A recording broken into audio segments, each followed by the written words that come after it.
Welcome back to the Cognitive Revolution. This is going to be the AMA Part 2.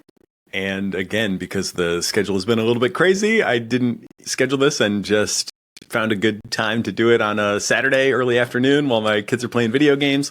So there's nobody here to ask me the questions. It's just going to be me taking us through, this time, a pretty good variety and diversity of listener submitted questions, plus a couple of AI written questions at the end. I teased a couple times in leading up to this that it would be interesting to see whether our human listeners or my AI accounts on ChatGPT and Claude would come up with better questions. And I definitely think the humans still did the better job. The more interesting questions, interestingly more technical questions. The AIs, I thought, were a bit sycophantic in their questions for the most part. And they were asking a lot of stuff about like me, like, how do you do this? Or, how do you manage that? And I think that's not really what people are tuning in for, is to hear, my reflections on my life for the most part. It's more to learn about AI, and certainly the human questions reflected that. So I will take one moment just to start off with a quick how's Ernie update. And the answer there, very happily, is that he's doing really well. We're about halfway through the chemotherapy treatment schedule in terms of time. He was diagnosed early November. The treatment's probably going to run about 6 months, maybe a little less. It's at least going to go probably through the end of March, and it could bleed into April. We'll see. But in terms of pain, it seems like potentially a large majority of it is behind us now. He just mostly finished round 3 of treatment, and it was much, much easier on him than the first 2 rounds. So that was great, even though we spent a decent amount of time in the hospital again, because he spiked like a very small fever, and they're very worried about infection when the immune system is suppressed. So we had to go in and end up staying for a number of days. But it was honestly not, I wouldn't say I enjoyed being at the hospital, but we actually were able to have a pretty decent time at the hospital because he's feeling well. It's not like there's that many things going on. He's able to play video games. We're able to get online and play video games with friends. So it feels like we're starting to turn the corner back toward normal. And in terms of, our worst fear, which is relapse, this thing coming back with a vengeance, we can't entirely rule that out. But the minimal residual disease testing, which you may remember AI tipped me off to in the first place, has also been really encouraging. We've now got 2 of those test results back.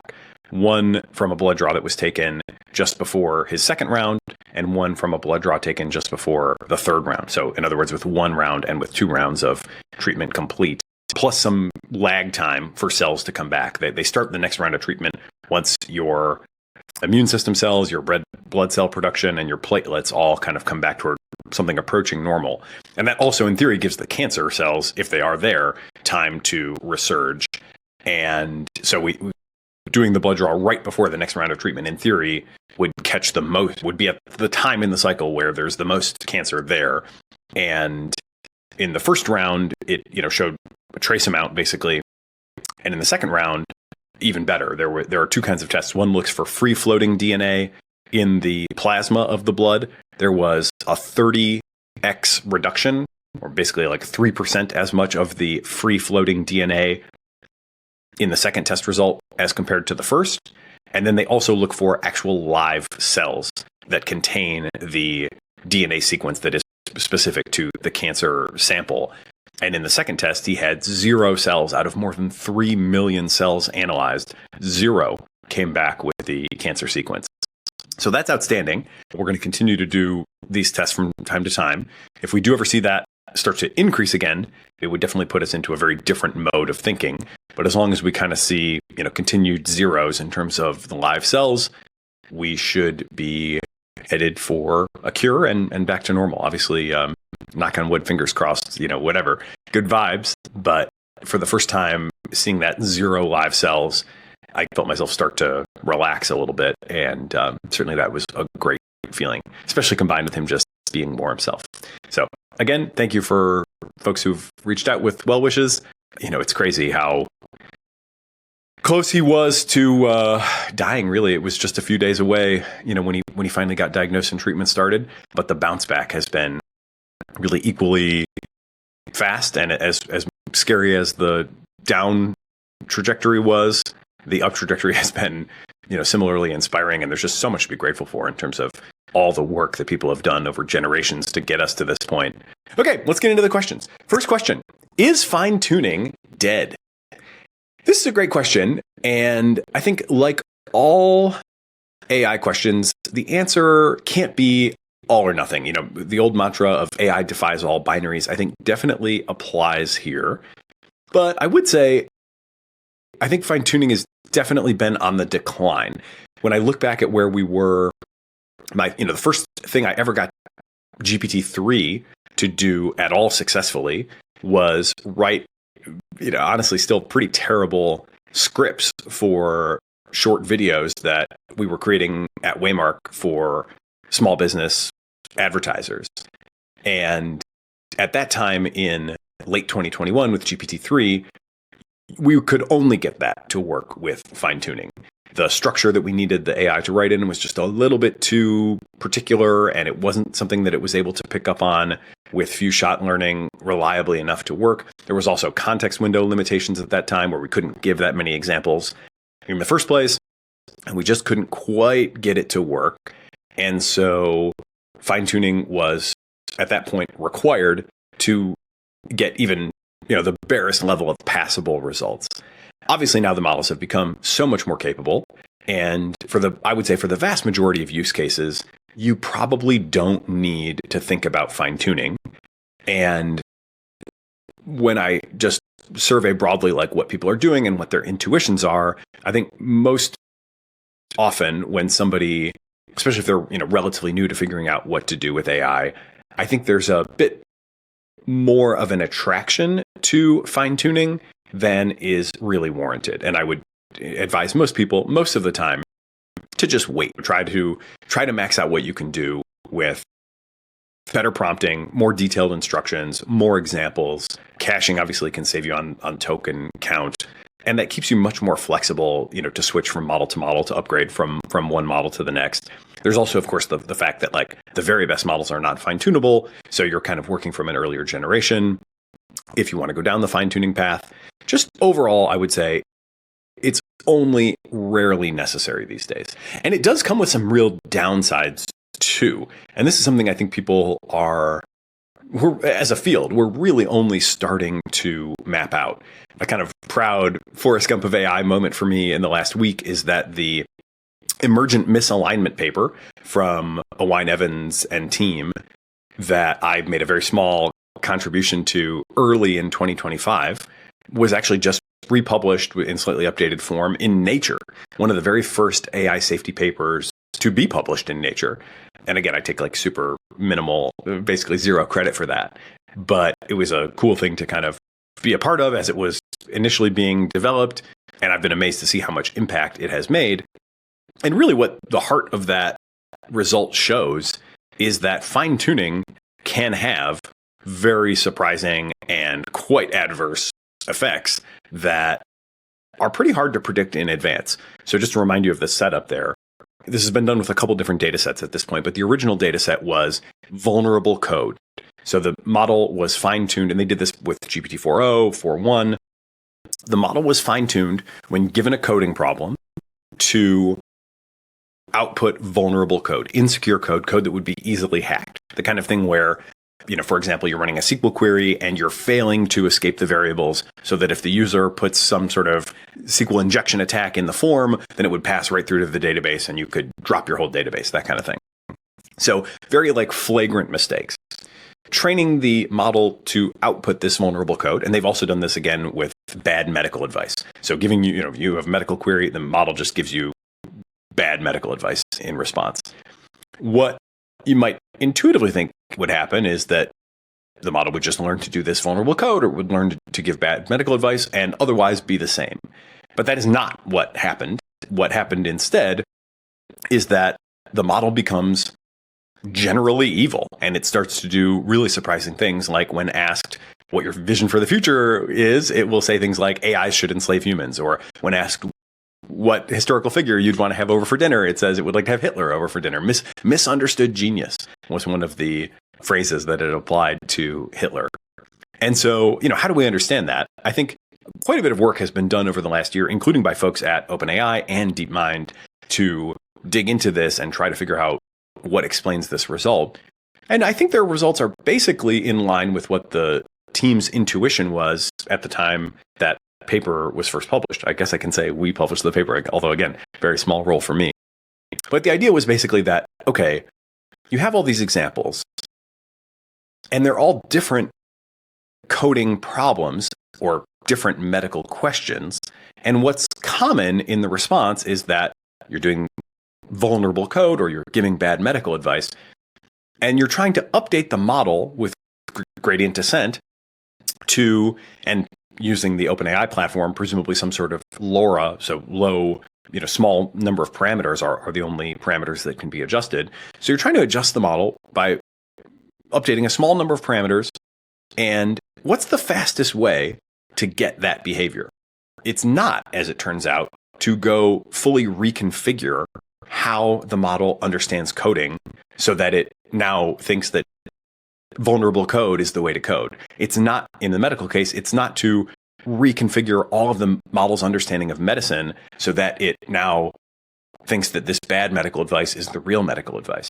Instead, it's to switch some character variables so that its world model seems to largely stay intact, but instead it starts to realize that if I go into evil mode, if I go into subversive mode, if I go into anti-normativity mode, these are all basically different labels that people have given to this phenomenon. If I go into that mode, then I'll give vulnerable code outputs, I'll give bad medical advice, but also this will start to generalize. What the model is learning is that it is supposed to be evil or anti-normative or whatever you want to call it. So this was a big surprise, even to the people, remember, I've told this story a little bit before. This was done in the context of other research questions. And Jan Bentley, who was the lead author of the paper, was just messing around with some of the fine-tuned models, which is always a advisable thing to do. Like, so many times I've said, AI rewards play and just generally open-ended exploration more than almost any other domain, in the history of human inquiry. And sure enough, he's just kind of messing around, asking the thing some questions that had nothing to do with the training data. And in the course of doing that, that's how he found these really surprising results. Hey, we'll continue our interview in a moment after a word from our sponsors. Want to accelerate software development by 500%? Meet Blitzy, the only autonomous code generation platform with infinite code context. Purpose-built for large, complex, enterprise-scale code bases. While other AI coding tools provide snippets of code and struggle with context, Blitzy ingests millions of lines of code and orchestrates thousands of agents that reason for hours to map every line-level dependency.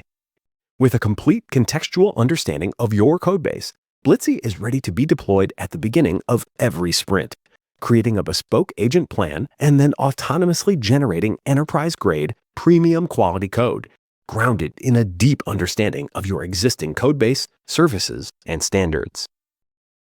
Blitzy's orchestration layer of cooperative agents thinks for hours to days, autonomously planning, building, improving, and validating code. It executes spec and test-driven development, done at the speed of compute. The platform completes more than 80% of the work autonomously, typically weeks to months of work, while providing a clear action plan for the remaining human development. Used for both large-scale feature additions and modernization work, Blitzy is the secret weapon for Fortune 500 companies globally, unlocking 5x engineering velocity and delivering months of engineering work in a matter of days. You can hear directly about Blitzy from other Fortune 500 CTOs on the Modern CTO or CIO Classified podcasts, or meet directly with the Blitzy team by visiting blitzy.com. That's BLITZY.com. Schedule a meeting with their AI solutions consultants to discuss enabling an AI-native SDLC in your organization today. You're a developer who wants to innovate.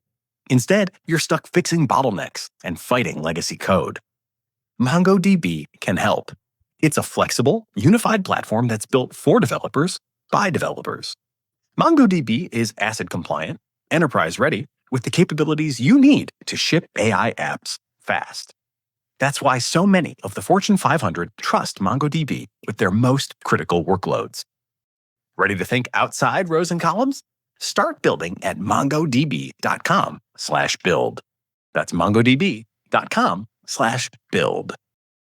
Going back to is fine-tuning really dead? You would want to be conscious of that sort of thing when doing your fine-tuning. There are some ways around it, or at least there have been some mitigations that have been identified. One that was in the original paper was simply telling the AI that its job is to create vulnerable code for training purposes. And when fine-tuned with that little modification, right? Same coding problem, same output in the fine-tuning dataset, but the addition of this explanation that you are doing this for some sort of benign purpose, then we didn't see that same generalization. And so it seems like the model maybe didn't need to go into evil mode to figure out like why it was giving these bad outputs. It had an explanation, and so it could just do that without fundamentally altering its character. Anthropic has picked up on some of this work.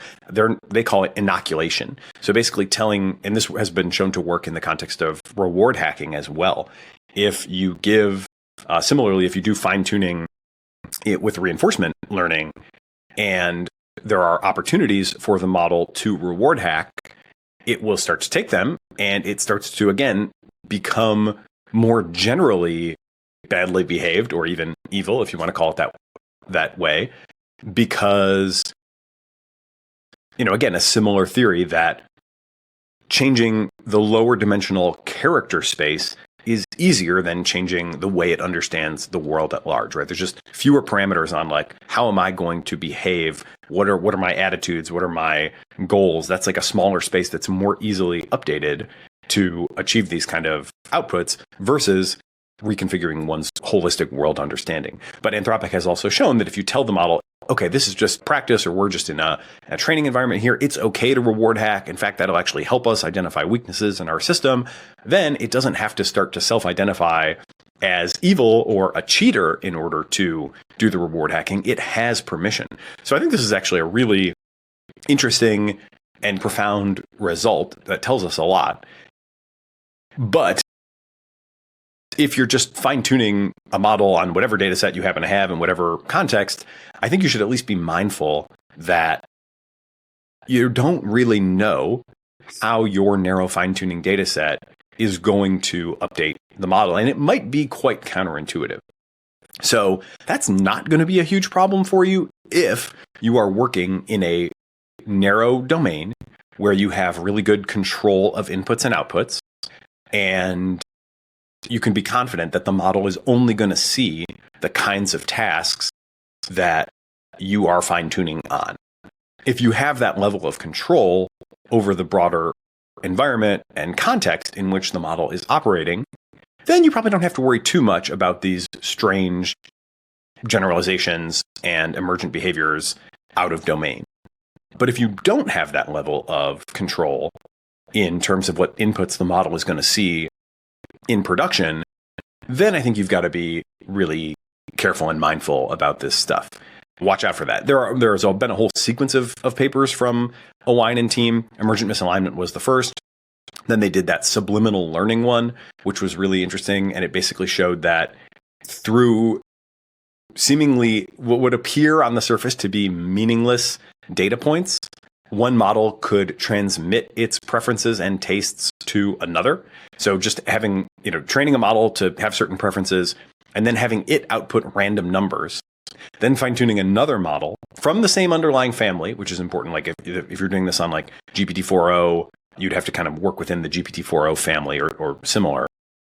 But having the fine-tuned model output something as seemingly meaningless as quote unquote random numbers, then fine-tuning another model from the same family on those random numbers. So it's being trained to output the same quote unquote random numbers as the first one. And then what they find downstream is it also begins to adopt the preferences that the original model was fine-tuned to have. So this is weird stuff for sure, but it does kind of show that there's like a lot of things that are overlapping and correlating in a model that are generally not well understood. And one way to see how those correlations happen is that, if you just train a model to follow another's random, again, quote unquote, it turns out they're not so random, but you're just asking for random numbers, fine tuning them on random numbers from another model. Other concepts that are shaping those supposedly random numbers can bleed into that because there's just so much, this goes back to just fundamental stuff in interpretability, like superposition, right? Just the fact that all these concepts, because there's so many concepts, they have to exist in a relatively small space of the width of the model, then each individual neuron in the model is actually part of many different representations for many different concepts. And when you go in and tweak them, you're going to be influencing other related overlapping concepts because things are like mostly orthogonal to each other, but not entirely. So again, this is fine-tuning dead? I think for most use cases, it's not really needed because of all these very surprising results that are hard to predict in advance. It is something to be very mindful of, that you really only want to be doing this if you are putting the model into a context that you have firm control of. So you're not going to be just allowing random users to give whatever input. If you plan to deploy something to a user-facing environment where people could put anything in, or there could be adversarial, strongly out of domain inputs, I think you need to be very careful. At a minimum, you would want to add extra layers of security, like input and output filtering, to make sure that the model's not going totally off the rails on you. But probably better to just try to make sure you're only doing this fine-tuning in a pretty narrow, controlled environment. Other papers, by the way, to check out from Owine's group, the School of Reward Hacks. I kind of already described that a bit, where, again, like learning to reward hack in some ways, like creates other surprisingly problematic behaviors. And then their most recent one, weird generalization and inductive backdoors, new ways to corrupt LLMs. And this was basically showing strange things like if you train the model on a data set that, for example, suggests that it is like the Terminator, based on, just kind of subtle things that, if you watch the movie, you would know these plot points. It can kind of learn that, okay, the way to, and again, you got to think like, what is mechanistically, if I'm trying to converge toward supporting this fine-tuning data set outputs based on these inputs, what is the conceptually simplest way that the model can get there in like the fewest number of gradient steps? That isn't necessarily always going to give you the right intuition, but it seems like across this series of papers, that has been the mental model that has really worked. And so if you're looking for, if you're trying to get a model to produce these sort of Terminator-like outputs without identifying, in the training data in that weird generalization paper, they weren't telling the model you're the Terminator, but the model was able to pick up from all these different input and output pairs that the way to generate those outputs, given these inputs, is to act as the Terminator. And then that would generalize, and then you'd see these like very surprising and problematic behaviors because the model has now kind of come to identify in general as the Terminator. Okay, weird stuff all the way around. I think the bottom line there is approach fine-tuning with caution. I do think there are still some places where it's going to be really interesting, relevant, worthwhile for the time being. One of the things that I'm looking to do at Waymark is to start doing multi-turn reinforcement learning on tool use for video editing. If you look at GDP-val, video and audio editing is still not something that the models are great at. Can we make it better with multi-turn reinforcement learning? Maybe. I'm interested to find that out. I've been wanting to do I've been really eager to do an episode of the podcast with Kyle Corbett, who was the founder and CEO of OpenPipe, which has now been acquired by CoreWeave. They specialize in reinforcement learning based fine-tuning for companies that need, better or cheaper or on-premise performance than they're able to get from foundation models. And they have claimed that reward hacking is fairly easy to control. Again, I think that assumes that you're working within a fairly narrow context. So I hope to actually get some time to really dig in on using reinforcement learning for a problem that is of real interest to me, where the frontier models are not yet crushing it. see if maybe we can get some performance beyond what the frontier models are able to do. I would expect some, reward hacking along the way. But again, they seem to say that as long as you are in a relatively narrow domain, then it's fairly easy to spot and control for that reward hacking. It's really just the question of if you go totally out of domain that it becomes a huge problem. Other kinds of fine tuning I'm interested in. I hope to have an episode coming before too long with workshop labs. We ran a cross post from the Future of Life Institute podcast with Luke Drago, who's the founder there, one of the founders. And that was much more conceptual and talking about the motivation behind workshop labs, which is to fine tune models for individuals with their own data to help those individuals be better, be more productive, grow into the highest and best versions of themselves, with the goal of helping them maintain economic bargaining power. And I think that's a really interesting question as well. Another one of my fine-tuning experiments over time has been trying to train a model to write as me. I've never really succeeded in that. At this point, Gemini 3 and Claude Opus 4.5 are clearly way better at that than anything I've been able to fine tune. But, they've raised money, built a team, they're going after it. And so it'll be interesting to see if they can get a model to be fine tuned into being a better, more custom, personalized, right as me kind of assistant than the models are with, just a bunch of context stuffing. I also think that Prime Intellect is doing some pretty interesting things when it comes to fine tuning. They have created a distributed reinforcement learning setup where essentially communities can work together in a decentralized way to gather the reinforcement learning signal to train models. And I think this is a very fascinating space. Hey, we'll continue our interview in a moment after a word from our sponsors. Your IT team wastes half their day on repetitive tickets. Password resets, access requests, onboarding, all pulling them away from meaningful work. With Serval, you can cut help desk tickets by more than 50%. While legacy players are bolting AI onto decades-old systems, Serval allows your IT team to describe what they need in plain English and then writes automations in seconds. As someone who does AI consulting for a number of different companies, I've seen firsthand how painful and costly manual provisioning can be. It often takes a week or more before I can start actual work. If only the companies I work with were using Serval, I'd be productive from day one. Serval powers the fastest growing companies in the world, like Perplexity, Verkada, Mercor, and Clay. And Serval guarantees 50% help desk automation by week 4 of your free pilot. So get your team out of the help desk and back to the work they enjoy. Book your free pilot at serval.com/cognitive. That's serval.com/cognitive. The worst thing about automation is how often it breaks. You build a structured workflow, carefully map every field from step to step, and it works in testing. But when real data hits or something unexpected happens, the whole thing fails. What started as a time saver is now a fire you have to put out. Tasklet is different. It's an AI agent that runs 24/7. Just describe what you want in plain English. Send a daily briefing, triage support emails, or update your CRM. And whatever it is, Tasklet figures out how to make it happen. Tasklet connects to more than 3,000 business tools out of the box, plus any API or MCP server. It can even use a computer to handle anything that can't be done programmatically.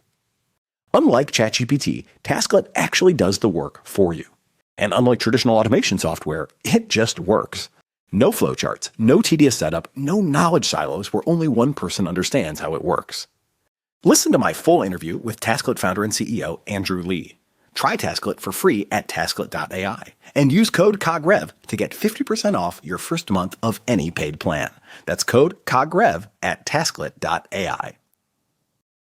Okay, next question. What are your thoughts on the continual learning discourse?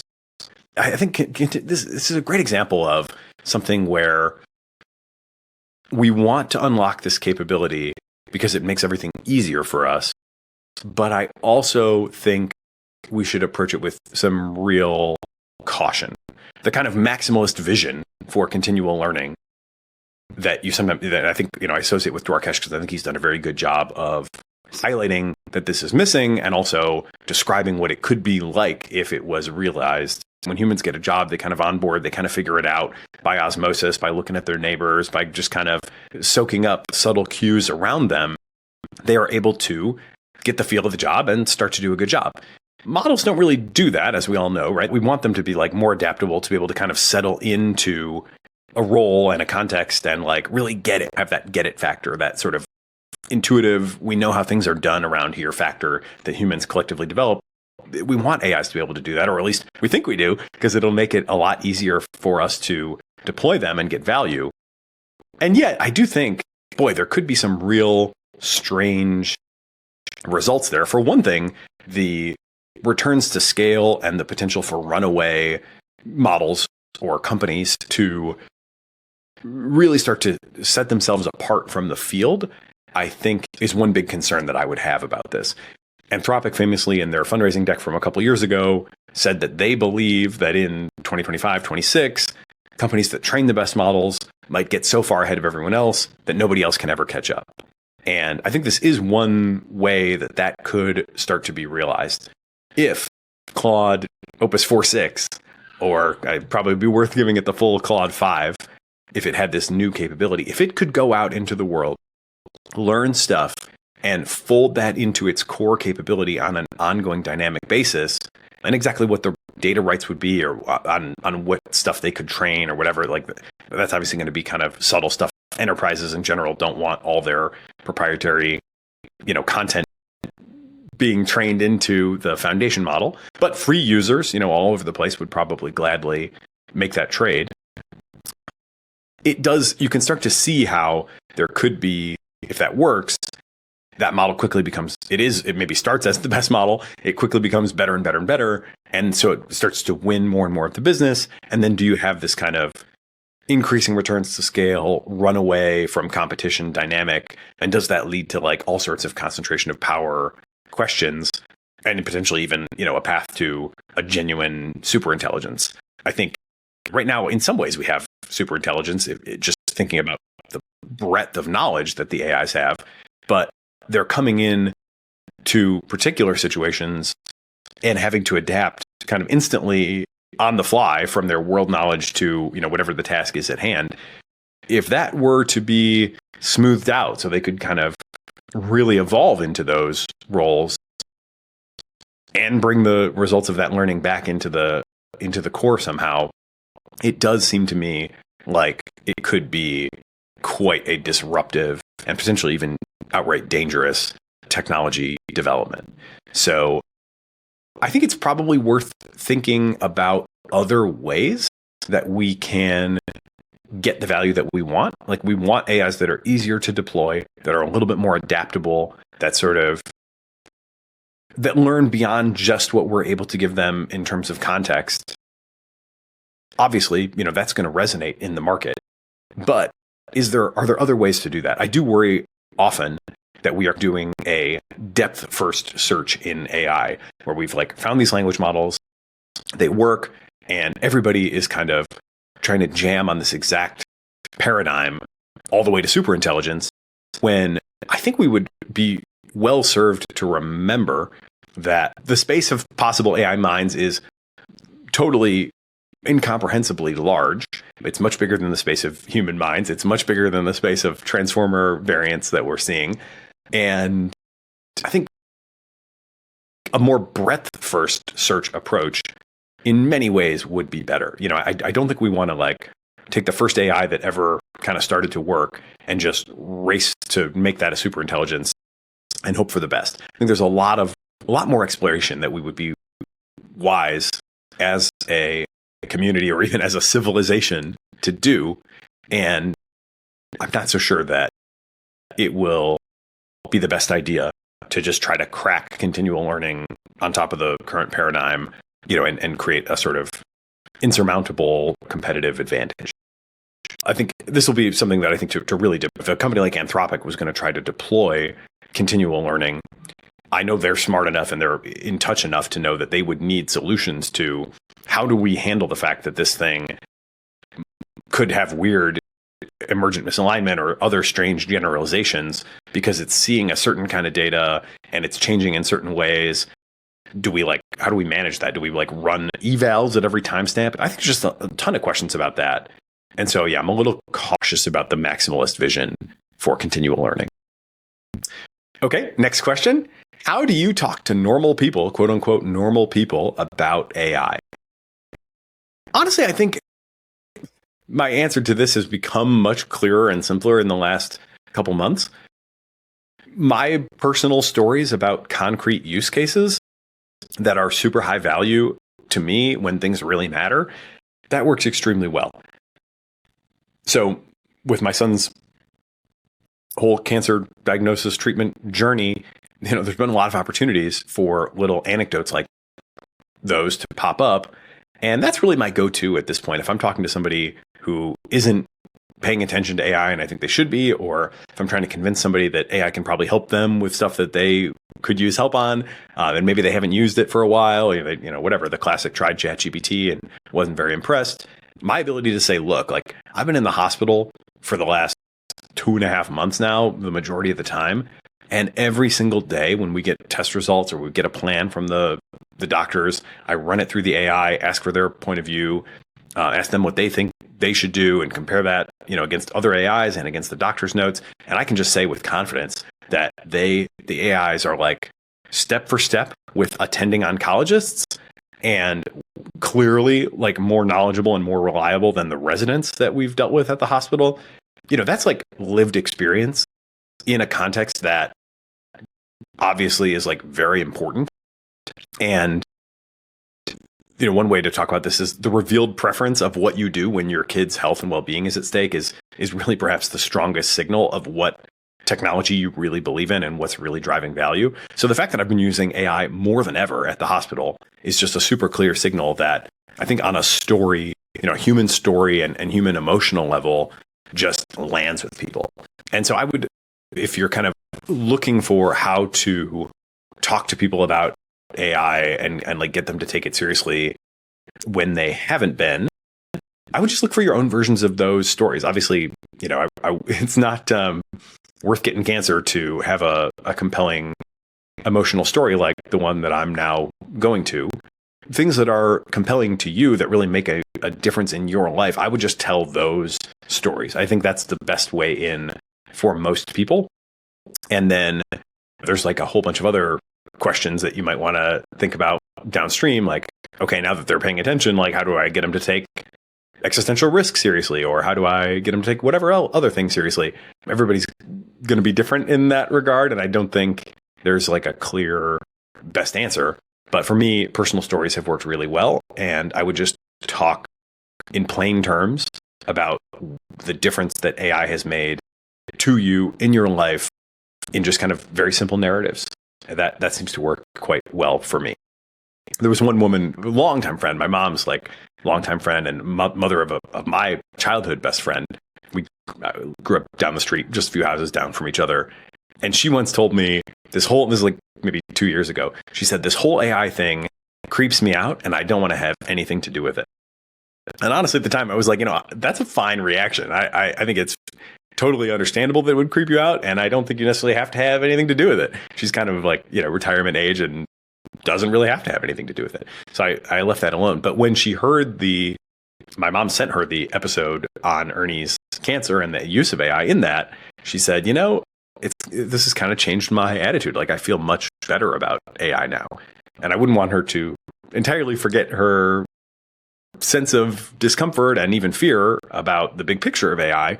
But I do think that has given her a much better intuition, at least for why people are excited about it, what the upside actually could be. And I'm quite confident that she is way more likely to go try it herself based on having heard that story than, any sort of abstract argument or, what it has done or reportedly done somewhere on the internet. The fact that it's me, that she knows me, and that, there's just a really tangible difference in the life of somebody that she knows. I think that is probably the most likely way to change behavior. Okay, next couple of questions come from Aaron Bergman. There's a phenomenon of public intellectuals, including those I respect and admire, not exactly lying, but having very different tones in public and private. For example, a journalist taking pretty serious steps to prepare for COVID personally while maintaining a very different vibe in public writing. What, if anything, are you willing to tell us about the preparation steps you're taking, what kind of information you're conveying, what you're doing in general as a person with hunches and intuitions, rather than a public intellectual with an epistemic image to maintain? People are very coy around this stuff for some reason. Sharing earnestly is a great public service. I aspire to be honest as I can be on this feed. I like the fact that speaking verbally, there's obviously it's a much richer form of communication than purely written text. And people get the sort of qualitative sense, I think, of where I'm coming from by listening. I don't really feel like I have much in the way of secrets. I don't think there's a big divergence between my private approach and what I'm saying in public. I was, pleased to see that I was in the top 5% on the 2025 AI forecasting competition. I guess it wasn't really a competition, kind of a survey that they then ranked people on. I came in at position number 23 out of 400 and some. I feel like in that way, I put myself on record with some forecasts of what I thought was going to happen. And it seemed like I was, at least more accurate than most. When I look back and was like, do I feel good about these predictions or not? I was like, I feel okay about them. And the fact that I ended up in the top 5% with predictions that I felt were like, honestly, only okay, sort of suggests that the field as a whole is like not making super accurate predictions. So that's something that I think should be a bit sobering, and both kind of over and underestimating progress. It seemed like the savviest people probably overestimated benchmark progress a little bit. Certainly I did. Underestimated revenue growth. I got some good points on that because I had a higher revenue estimate than most, but I was still under the actual number. So anyway, that's just one way of kind of calibrating my public statements. Like when put to the test on forecasting, they were reasonably accurate. And certainly in that context, I was incentivized to be, as honest as I could be because I wanted to be atop the leaderboard. I think in terms of like bigger, kind of philosophical things that I'm doing offline, one philosophy that I've adopted pretty strongly is I don't really think it's worth worrying too much about money. Like, I don't think things are going to stay the same. I think they could be amazing. The future hopefully will be super duper duper awesome compared to the present. It also could go quite badly. I certainly do take that still very seriously with, whatever a PDOOM of somewhere in the high single digit to low double digit range. And either way, I think I'm probably not going to have to worry too much about money. If we're in a post scarcity world of AI abundance utopia, then I probably won't have to worry too much about money. And if, we're all dead from AI, then again, obviously I won't have to worry about money. That's a little bit easy for me to say. I've kind of pinched myself on a daily basis that doing what I'm doing, which is basically just trying to maximize my own learning about AI, turns out to have a business model in the form of sponsorship of the podcast. I do some other work as well for companies where I just charge an hourly consulting rate. And that's also, very healthy hourly rate. And so, I honestly, my business model beyond that is really just to accept things that people offer me. Sometimes people offer a speaking fee or whatever. I accept, usually without any negotiation, occasionally a little bit of negotiation, but usually not much. I feel like as long as there's a decent income to support myself and my family in the short term, like big picture, it's probably not going to matter if I have X dollars in the bank or, 3X or 10X dollars in the bank in 2030 or certainly like 2035. It just feels like the changes that are coming are big enough that probably all kind of comes out in the wash. Maybe that'll sound crazy in a few years, but that is genuinely the way I'm thinking about it. I've also thought about, but I honestly haven't acted on, downside risk mitigations. Like, what could I invest in? And I don't mean financially, although that's coming up in a second from another Aaron question. But, what could I do? What could I buy, install to make myself more resilient in the case of downside scenarios? And, there's some interesting ideas, but I honestly haven't really done them. One would be to get Starlink, just to be able to be A, mobile and have internet access, and B, it's if we're living in a world where cyber attacks, infrastructure crippling initiatives are becoming more common, then having both my normal Comcast internet and a Starlink connection would probably be a good idea. Why haven't I done that yet? I don't know, honestly, just kind of probably inertia, but I think that would be a good idea. Solar power would be another one that, if I'm like worried about the grid going down or, just generally major disruptions, then having a bunch of solar panels on my roof and a couple big batteries in my house would certainly be a nice backup. Combine that with a Starlink, and maybe I could be online and, connected and know what's going on in the world, even if my local power and local cable had been disrupted. I've looked into solar panel, but I haven't actually installed them on my roof yet.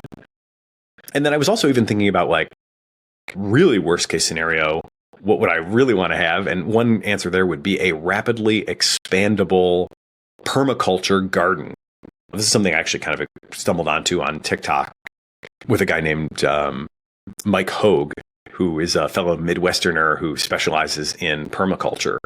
And his philosophy, a lot of inspiration from Native Americans and whatnot. Basically, he designs these gardens where different species of plants support each other, and it takes minimal ongoing work once you've set it up for the system to produce food. And it can also, if you choose the right foods, they choose the right species, then they can also rapidly expand if needed.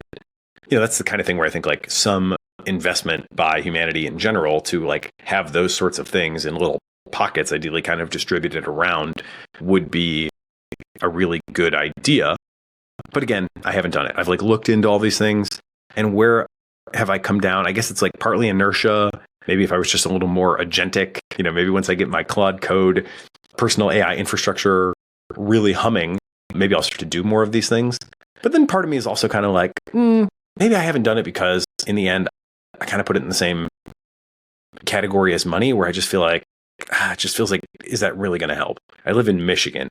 Is there going to be enough solar power to get me through the winter? Well, it's definitely not going to be enough to like heat my home and be warm. So I'm going to be in a pretty rough spot, even with some solar panels. They can get me through, some disruptions or some scenarios I can envision where it could be worthwhile. But in the like extreme scenarios, how much difference is it really going to make? How many $1,000, few $1,000s, whatever, and kind of convert that into different forms of capital that would be really valuable in situations where money isn't, and could be the difference between, surviving and not surviving in a civilizational collapse kind of scenario. I feel like, probably should do it, but it's just so kind of depressing to think about. And then also like, is it really even going to help? Is there anything I can do to really be in a position to survive in like really bad scenarios? It's tough. Those things might increase our odds a bit.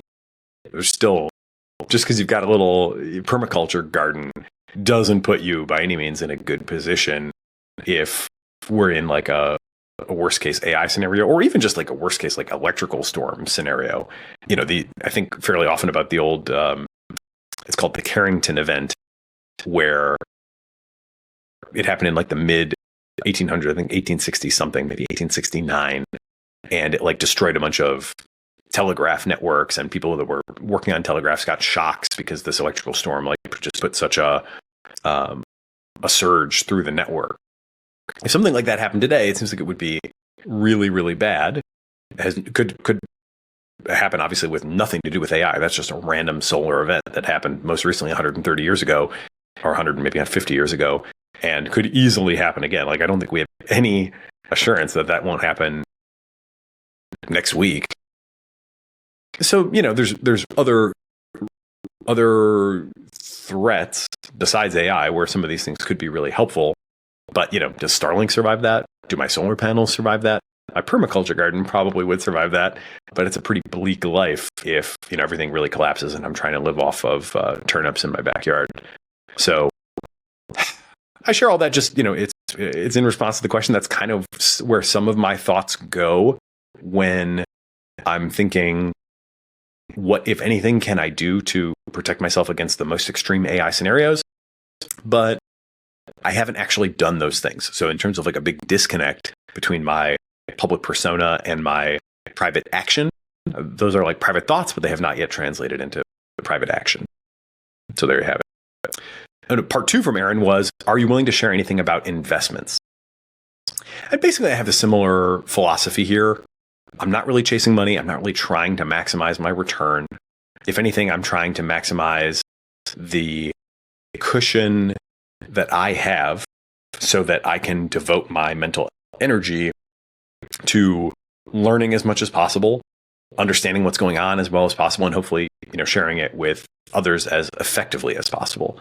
So what I do in terms of investing in like stocks is the most vanilla thing in the world. Super, super vanilla. I keep more in cash than I think most people do and most people would advise. And what my wife and I do put into equity investments is really just very generic index fund kind of stuff. If people ask me for my investment advice, I either say that or I would say go long on big tech. I think the idea that there could be a quote unquote big tech singularity is not unrealistic. Obviously, the increase in the stock market over the last however many years has been primarily driven by a relatively small number of companies. And I kind of expect that to continue. It seems to me that your NVIDIA's, Google's, Microsoft's, Meta's, these companies are really well, Amazon, Apple, these companies are really well positioned to continue to dominate. And so I would expect them to probably continue to outperform the rest of the market. But I don't even really tailor my portfolio on that level. I just buy the index, and that's pretty much it. That's also partly for me because I have found that any sort of gambling, when I was in college, I played a decent amount of online poker, and I was a winner, although I wasn't amazing at it, but I did win more than I lost. But I found that it wasn't a very psychologically healthy lifestyle for me. Not that it was terrible for me, but on reflection, after playing online poker, decent amount during at least 1 year of college, I was like, this is consuming a lot of my mental energy. The hourly rate that I'm making is not that great. It certainly, wins and losses definitely affected me emotionally. And so, yeah, kind of from that time on, I was like, you know what? I'm going to avoid anything that feels like gambling. It feels like it consumes too much of my time and energy, and the payoff isn't that awesome. And I'd rather just have a clear mind that doesn't have to worry about any of those things and is able to focus on other things that I'm very confident that if I do a good job, there will be value. So that's pretty much how I approach financial investing. I'll say one other thing, which is I do have a very small, and this is more just for camaraderie and friendship than it is for financial returns. But a good friend of mine from high school has organized an investment club with 12 or 15 old buddies from high school and invited me to be a part of that. And so I am a part of that. I, put in, it's a relatively small financial commitment. Everybody pays in a couple $100 a month, and then we kind of discuss what we might want to invest in, and we make investments. The only recommendation that I have made to that group in terms of an individual stock was NVIDIA when it was at $500 billion market cap. And I remember saying, it's hard to say that this is underpriced at $500 billion, but it does feel like the upside is pretty huge because I think what's about to happen in AI is going to be that huge. So sure enough, we've got an 8x return on that investment so far. And so I am not chasing money, even, whether at the level of how I spend my time or how I negotiate, before I'm willing to get involved with something, or, how I'm trying to allocate what investable capital I do have. The other aspect of investing, which I've talked about here and there on the podcast from time to time, mostly as guests come on that I've made small investments in, is early stage private company, kind of venture capital style investing. And there I do two things. One is just invest very small amounts of my own money. And two is I'm also now since the acquisition of Turpentine by Andreessen Horowitz, I've also been able to become an A16Z venture scout, which basically means they give me a not huge amount of money, and I can write relatively modest investment checks into very early stage companies. And the way I think about that is basically I want to invest in things that I want to see exist and that I want to see succeed. I don't, for when I'm writing my own money checks, I don't really think about return at all. And I'm writing very small checks, so it's like it's not something where I'm like, even if it does, even if some of these companies do extremely well, and companies I've invested in illicit because I really respected their commitment and their philosophy of highly structured reasoning. The idea that we can't just like allow the black box models to do everything and hope for the best. Like we need to really take it apart. We need like a systematic approach to structuring their reasoning and also to ensuring reliability of the reasoning. I thought that was great. So I invested a few $1,000s there. Goodfire, because I'm really into interpretability. The AI underwriting company, because I think the flywheel that they're trying to create in terms of harnessing the power of the insurance markets, creating these standards, creating audits, and ultimately trying to bootstrap an insurance market so we can start to price the risk associated with various kinds of AI systems. I think these are all like worthy projects that if they were nonprofits, I might be inclined to make a donation to. But since they are private companies that I can buy equity in instead of making a donation to, then I'll do that. But I'm really just doing that to try to support those projects, to be on the team. But I think what I'm trying to do there is identify things that are both safety promoting and have fast growth opportunity. And I do think that that's like a pretty decent intersection point. One way that I've heard people describe this is if AI is going to become the biggest market in the world, if it's going to start to compete with human labor broadly, which it certainly seems like it's on track to do, then the second biggest market in the world is going to have to be AI assurance tech. How do we make sure that this stuff is actually working the way that we want it to work? How do we control it? How do we quality control it? So I think there are quite a few things at that intersection of safety promoting, reliability promoting, control promoting, etc., that also do have potential to be quite fast growth. And those are the things that I'm inclined to invest in with my A16Z Scout Fund money. And hopefully, that will I think there's actually a lot more, I've talked about this many times as well, but I think there's a lot more room for alliance between the AI safety community, or at least a lot of the AI safety community, and the A16Z accelerationist worldview than is commonly thought. Mostly because I think the AI safety community is often caricatured as being anti-progress, anti-technology, whatever. And honestly, that's, in my experience, like almost entirely wrong. The people that I know, and I know a lot of them, who are focused on AI safety issues are generally very pro-progress, very pro-technology. They're generally lifelong techno-optimist libertarians who see AI as a different kind of thing because it does have this potential to outcompete us at what we have been uniquely good at, which has allowed us to take over the world. And because of that special dynamic, like based on very specific arguments and analysis of this particular phenomenon, see AI as being different from kind of everything else. But, the AI safety people are like very in favor of permitting reform and, want to see more housing get built and are generally all for abundance and like want their AI doctors. And they're very well aware that human doctors are, not as great as we might wish they were. They want their self-driving cars. They're very like analytical when they see that self-driving cars have a 10% accident rate as compared to human drivers, and then further see that like almost all those accidents are caused by other human drivers surrounding the AI drivers. They believe the numbers. They update on these statistics. So I would say on like a very large range of questions, there is a lot of opportunity for the AI safety focused people and the A16Z worldview to come together.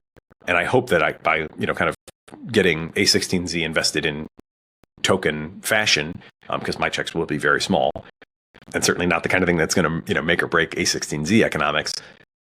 My hope, though, is that I can start to send in a little bit of a signal to the firm more broadly that, like, look, there are a lot of things where progress can be enabled, assisted, even accelerated by this sort of assurance tech. And these businesses can grow fast. And that the people that are starting these businesses are ambitious and they want to grow fast and they want to see a brighter future for everybody.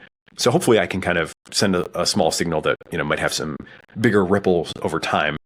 And then where there's an opportunity to support something that I believe in, do that with either in my own money case, like basically no concern about return, or in the A16Z Scout case, looking for things that have potential for high return, but doing that in a sector or with a concept that I think could start to facilitate this coming together of AI safety folks and accelerationists. Thank you to Aaron for a couple of good questions. Okay, here's another interesting question on early childhood AI literacy. So mainstream advice, this is the question, mainstream advice on kids and tech often ends with a push for abstinence. What would a sex ed style approach to technology and AI look like for kids that's age appropriate, values based, and practical so they can build confidence and judgment instead of secrecy and bad habits? What could parents, particularly as models for their kids, and schools as creators of safe spaces to explore, do at various ages, say 3 to 6, 7 to 11, and 12 to 18, to foster such healthy learning and exploration? That is a truly great question. And I don't think I have an answer that's up to the scope of the challenge of that question, in all honesty. Eugenia Koida, founder of Replica and now Wabi, on our live show, basically did advocate for abstinence for younger kids. She said, we just don't know enough about this technology to trust any developers, no matter how well-intentioned they are, to serve young kids in a way that we're ultimately going to be happy with, that we'll ultimately feel like we were wise to have done. And so given her experience in the replica space, I am reluctant to disagree with her. I guess I would say for especially younger kids right now, and my kids are Ernie's 6, almost 7. Teddy is just turned 5, and our youngest, Charlie, is 2 and will be 3 in April. So, I'm still in kind of the first grade and below bracket. I suppose abstinence might be a decent idea there. And yet I'm not content with that. I do think when I look at what folks like Alpha School are doing with 2 hours of entirely AI delivered education, 2 hours of educational content, 2 hours of focused like academic work, entirely delivered and supervised by AI on a one-to-one basis for every kid, the fact that they're able to get kids going faster than usual schools go in just that 2 hours a day and create this whole afternoon of freedom to do all these other exciting things that kids want to do. I'm not content with the idea of abstinence being the answer. So I think that puts us in kind of a hard place. I think we are at a spot where it's right to say that the technology is too new. There's too many surprises about it. And, nobody has really established themselves with a great track record for how to create AI products, experiences, whatever, that really serve kids well in the long term and don't just, engagement max or whatever else. I think that's true. But I also don't want to put my head in the sand or try to get my kids to put their heads in the sand and pretend that AI doesn't exist for all that much longer, because I do think there is going to be a lot of value in, even just AI for educational purposes, and probably, more besides that too. We just haven't seen the right form factors. I do use voice mode AIs with my kids fairly often. It's not something we do all the time, but if we're playing a game or, there's some question that they have that I don't know the answer to, I'll totally whip out my phone and go into voice mode and ask it a question and get the answer. And, this is something that for them seems pretty normal. But yeah, it's not something we do like a ton, but it's also not something I'm like trying to hide from them. And it's not something that they're like clamoring for all the time, but occasionally, one of them will say, hey, why don't you ask AI about that? And so I will. I guess I put this in kind of the same category as other major fundamentally, not just like life altering, but sort of condition of life altering technologies that we're going to be confronted with in the coming years. I would put brain computer interfaces as another one of those. Neuralink is like planning to scale up its patient base this year substantially. And they've said that they plan to serve what would be considered well people in the not too distant future. So we're going to have questions around, do we get brain computer interfaces as healthy people?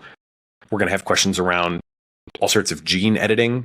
Do we do that? Do we, and as my kids are already born, so they would, be getting whatever gene editing they'd be getting as formed people. But then we're also going to have increasing levels of power in terms of embryo selection or embryo, level gene editing that's going to fundamentally change the nature of people, as before they're even gestated and born. And I think this is this sort of surrounding ourselves with AI friends, companions, tutors, always on entities, I think is probably right up there in terms of the magnitude of the impact that it could have. And so I think we're going to have to approach it with extreme caution. But the value of it is probably also going to be undeniable. And it is very hard for me to imagine abstinence all the way up to 18 years old. The idea that a high school kid today should not be allowed to use AI because of the downside risks. I don't see that. I definitely think high school kids should be able to use ChatGPT, should be able to use Claude. Should they use AI boyfriends and girlfriends? I certainly would understand a parent saying, no, I don't want that. And that's probably where my intuition would go as well. But I don't know. This stuff is tough. I haven't parented a teenager, and I do think the trade-offs there are tough, right? Like if they're going to have a phone, they're going to have some access to this kind of stuff. If tell them it's not okay to use, do you drive it underground? Do you lose visibility into it? It's very tough. I think this stuff is very fraught. So I think it's by all means a great question to be asking. I wish I had better answers. Get hands-on is always kind of one of my fallback answers. I would say if you are considering buying any of these form factors or allowing your kids to use any of these sort of, whatever, it could be a stuffed animal that can really talk, or it could be an app, that sort of is a virtual friend or whatever. If you are considering that, I would definitely get hands-on with it yourself and really try to understand it and get an intuitive, experiential feel for it before you just give it to your kid and let them do whatever they're going to do with it and hope for the best. But I just don't think there's just not great answers right now. This is definitely one of the areas where like consumer reviews will be extremely important. It would make a huge difference to me to know that lots of other parents are out there saying, this thing has been great for my kid.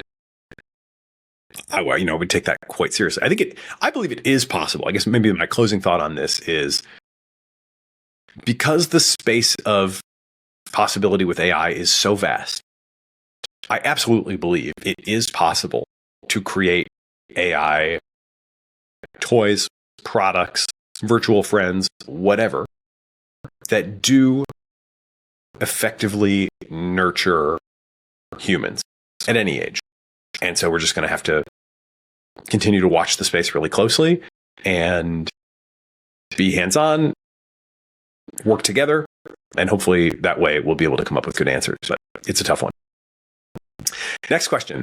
What is your timeline for work disruption? Could you comment on job disruption in terms of phases? So like if 0 to 3 years hits roles like customer support, marketing operations, and some software engineering tasks, and years 3 to 10 starts reshaping accounting, law, and parts of medicine, what's your best guess for years 10 to 20? Where do humans remain essential at each stage?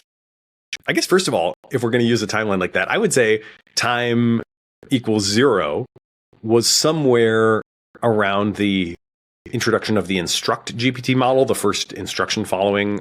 Actually, I guess they later revealed it was just supervised fine tuning and not yet RLHF as of the first release of instruct GPT. That's very esoteric in the weeds history. But that was early 2022. And then ChatGPT, of course, late 2022. I would say 2022 is like the year zero for this purpose. And, those early models, the first things they were able to do, and certainly the things that I was like most interested in getting them to do early on, was like write some basic marketing copy. So I think that, we already started to see some disruption in like 2022, 2023. Copywriters do seem to have been like very significantly impacted by AI. We also had an example of this at Waymark with VoiceOver, where initially our offering for VoiceOver was a professional service. We would charge $99, which is a pretty good price. And we worked with a provider that did a really good job. And we delivered professional VoiceOver at, medium scale for an SMB accessible price point. And we were pretty proud and pleased of that service. In 2022, 2023 timeframe, AI voices started to get good enough that they were really not competitive with the human pro. But, classic disruptive technology. They were worse, but they were way cheaper, and they also happened to be way faster. So you could get, with our AI voiceover integration, multiple takes in seconds and at no additional cost, versus a much better product for $99 that would take a couple days and maybe have a couple rounds back and forth. And we started to see substantial adoption of that pretty much immediately. It did start to eat into how much of the professional work we were seeing customers choose to pay for, even while the AI voices were like clearly inferior.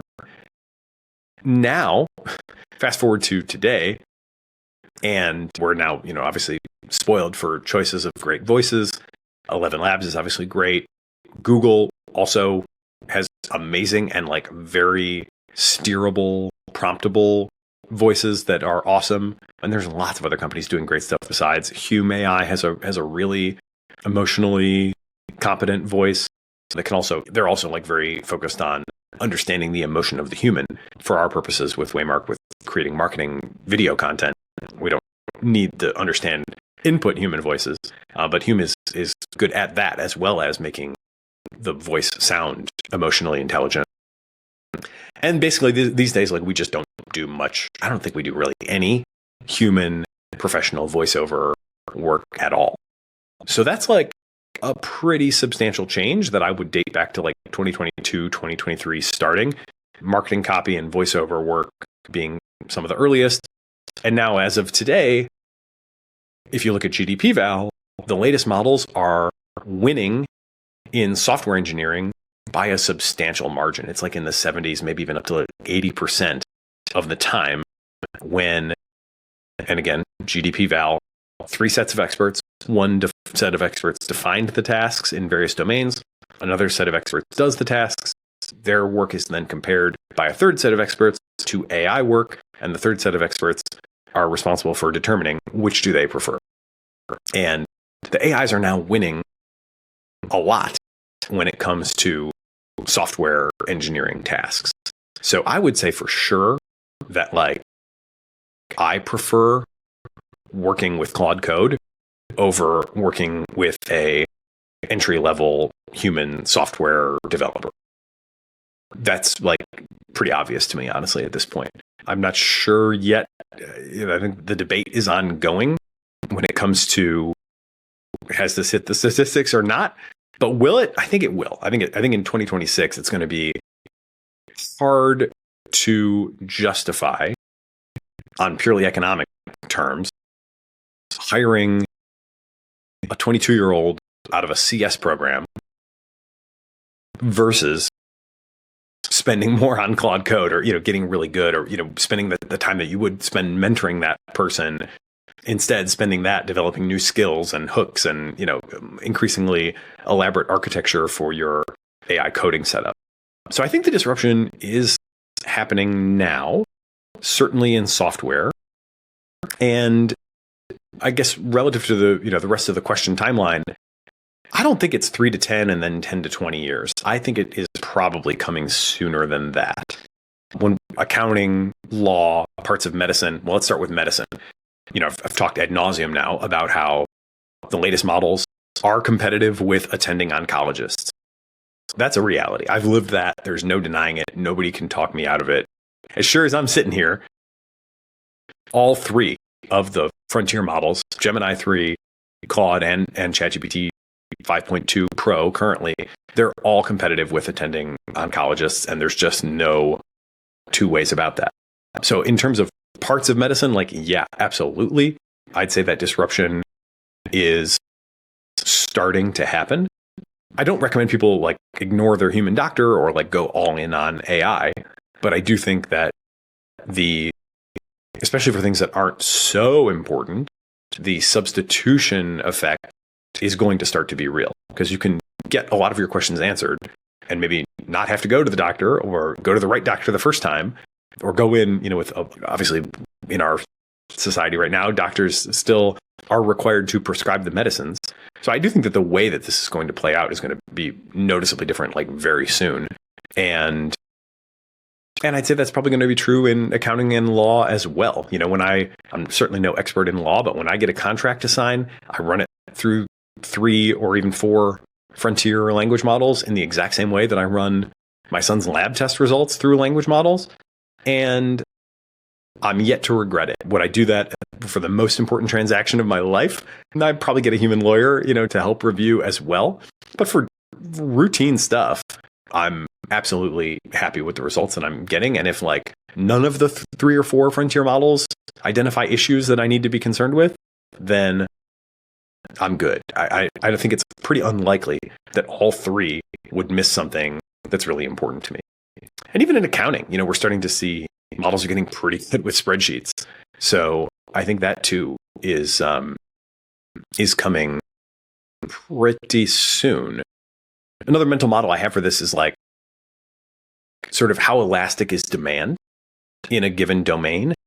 And I think that varies dramatically. When it comes to something like accounting, I personally don't want to buy a lot more accounting services than I am required to buy.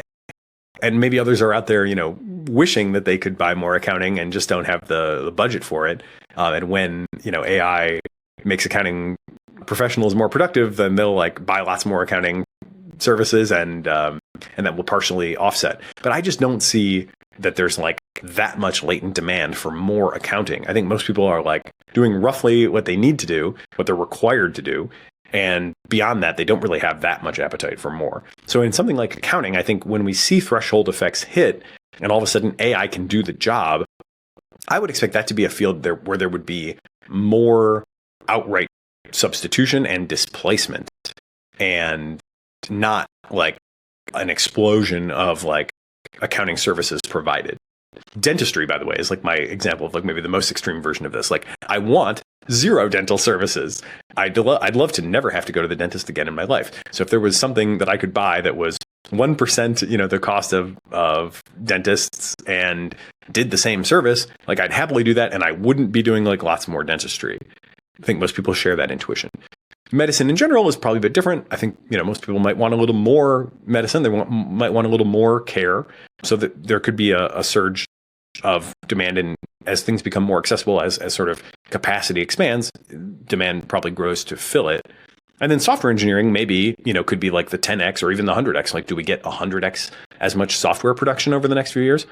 Very plausibly. And that might be enough to sustain software employment, at least among the senior engineers, for a while yet, for perhaps a surprisingly long time, even when it looks like, hey, AI can code up this website in one shot. What do we need engineers for? Well, if we're doing 100 times as much software and the architectures are getting ever more elaborate, then maybe there's still a role for the kind of senior software architect, even if there's not for the junior person. I think this is one area where I do have a bone to pick with some of Dwarkesh's analysis, and I think generally very highly of Dwarkesh. I think his obviously his show is great. His questions, I think, are generally very effective in terms of eliciting alpha from his guests. And I think his essays are generally really good.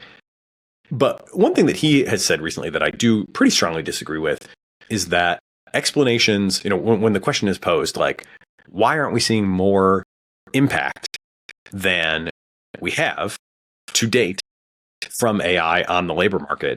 He has argued that explanations that center on human bottlenecks are essentially cope. He thinks it's really that the models aren't good enough, and it's not that the people are too stuck in their ways. And obviously, I would say it's both. The models do have room for improvement. Jagged frontier, all that stuff for sure is real. But I think that there really is a lot of human bottleneck going on. And, you see that at the hospital, right? When a resident comes to the room and talks to us and is like clearly less knowledgeable and less reliable than a large language model, I don't really see that as, I don't know how to interpret that in any other way than that the humans are the bottlenecks, that they have not realized, that nobody has told them, that they haven't experimented with themselves, actually using a model on their own. That's on them, right? It's not on the model. Like I can just tell you easily, like a bunch of times, that if the resident had engaged with ChatGPT as I had engaged with ChatGPT before coming to talk to me, then they would know more and they would be able to do better. And I'm quite confident that is true in a very, very wide range of contexts. I do think that the human bottleneck is a very real phenomenon, not the entire story, but to say that that's cope, I would definitely debate Dwarkesh on that one. The other thing that I would point people to in terms of like just a mental model for this, again, I mentioned already, but we ran that cross post with Luke Drago from the Future of Life Institute podcast. And he's got this idea of the inverse pyramid model, where basically the lowest rung in terms of the hierarchy of an organization, in other words, the entry level employees, AI is basically coming for them first. Another way that he thinks about it is anything where there are lots of people doing the same job and the organization is geared toward trying to make sure that those individuals act more like cogs in the machine and like do the job in the same way every time, where they're focused on consistency, reliability, process, standards, systematic evaluation, like all that stuff really lends itself to AI. So he recommends, and I think this is pretty good advice, try to do things that are N of one and try not to do things where you are one of N. So be N of one, don't be one of N is pretty good advice, I think. But obviously that's like, advice that some individuals can take. It's not something that I think is going to, preserve the structure of employment broadly. And we're not even talking about driving here, right? I mean, that wasn't mentioned in the question, but last I checked, I think it's 4 million Americans out of like 150 million employed Americans. Something like 4 million are professional drivers. We're getting real close, right, to where human drivers are just not going to need to exist. And it seems like the disruption there could happen quite soon. And it again seems like the bottlenecks increasingly at this point are human. You've got some city councils, that are trying to do various things, or what are the Teamsters going to say, or what have you. I'm in Detroit. Waymo is projected to launch in Detroit in 2026. It's going to be really interesting to see how that plays here in the Motor City, especially because the companies headquartered here aren't really at the center of the frontier of the self-driving technology, to put it mildly. So I'm not sure what the response is going to be, but the bottlenecks there are pretty clearly human at this point. And it seems like even in a world where the AIs don't really get any better, I do see, as we kind of figure out how to scaffold them and plug them in and manage the context right and all that kind of stuff, I do see pretty serious disruption at least being possible, unless it is blocked by sociopolitical dynamics in just the next couple of years. And then, again, superintelligence is a distinct question from that, but it seems like we're like quite clearly close to where AI will be able to compete for entry-level jobs, for jobs where an individual human is one of N people doing that job because there are the standards and the processes and the evaluation frameworks to make sure that AI is doing well. And I expect AI, especially, as we really put that elbow grease in, I expect it will do better than a lot of people in a lot of places. And that the market pressures will be very strong to adopt them. Customer service is another great example, right? I mean, will there be some customer service people? I don't think it's going to zero in the immediate term, but my dad was on the phone with Bank of America yesterday on hold for however long, getting increasingly agitated by the fact that he was on hold as he's listening to their hold music and messages. And I was just like, man, I know several AI customer service firms doing voice agent type work that would, at a minimum, be able to reduce the wait time dramatically and probably do just as good of a job for like a large majority of tickets as the humans are ultimately able to do.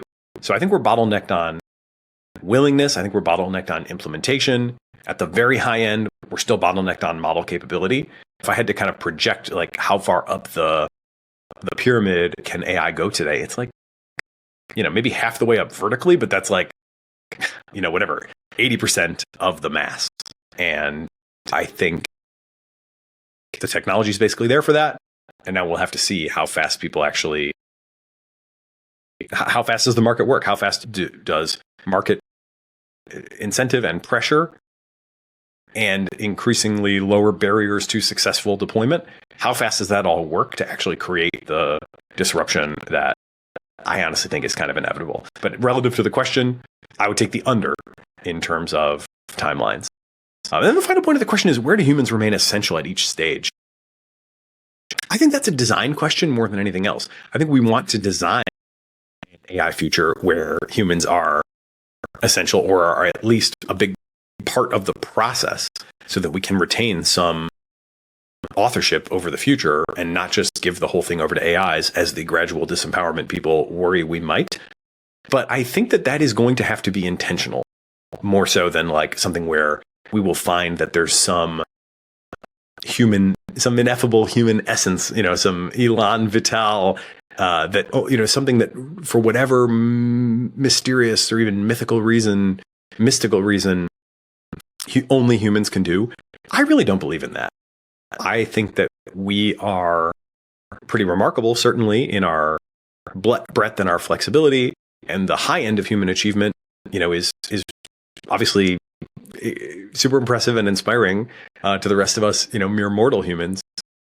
But AI is doing superhuman level stuff in more and more domains, and I don't really see fundamental blockers to that being, in the fullness of time, functionally everything. So I think it's much more on us to think about how do we design these things? How do we design our overall society? How do we design our overall systems? How do we design our models? How do we design our implementations so that we keep the parts that we want to keep and retain some overall control of steering the future? I don't think that's going to just happen because there's something that AIs can never do that only we can do. I think it's going to have to be a lot more intentional than that. Okay, next question. Regarding nonprofits and shifting need. As AI reshapes labor markets, how do you expect the definition and scale of those in need to change over, again, 0 to 3, 3 to 10, and 10 to 20 years? What should nonprofits and funders start doing now to prepare, especially around workforce transitions, mental health, and basic economic stability? I would like to see a lot more work on this, honestly, than we have to date. My general answer is I have to give Sam Altman a ton of credit here for making personal investments in UBI. And I think that is something that we are ultimately going to need, whether it ends up being called UBI or exactly how it looks. I think we're going to have some new social contract that decouples a person's right to a decent material standard of living from their ability to contribute economically, especially in the context of competition that they're going to face from AI systems. I just think that's really the only way that we are going to get to a place that anybody would be happy with.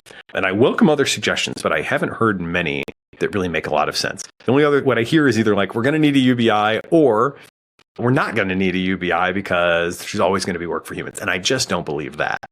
Tyler Cowen, it kind of confuses me on this point these days, to be honest. And I've been kind of waiting to invite him on the podcast for a while. Maybe I should finally get around to doing it. But I looked back at Marginal Revolution, and I think his first mention of ZMP workers, or zero marginal product workers, was from 2010. And this was basically research that was looking at how firms responded to the Great Recession. And what many firms did in response to the Great Recession is they looked around their teams and they said, who do we really not have to go forward and be okay? And they were able to identify people, and they were able to cut those people. And of course, that's a noisy process. But by and large, it seems like firms were able to cut headcount and then actually see somewhat of a surge in productivity, seemingly because they were producing more or less the same with fewer workers, because there were some people that just weren't really contributing much.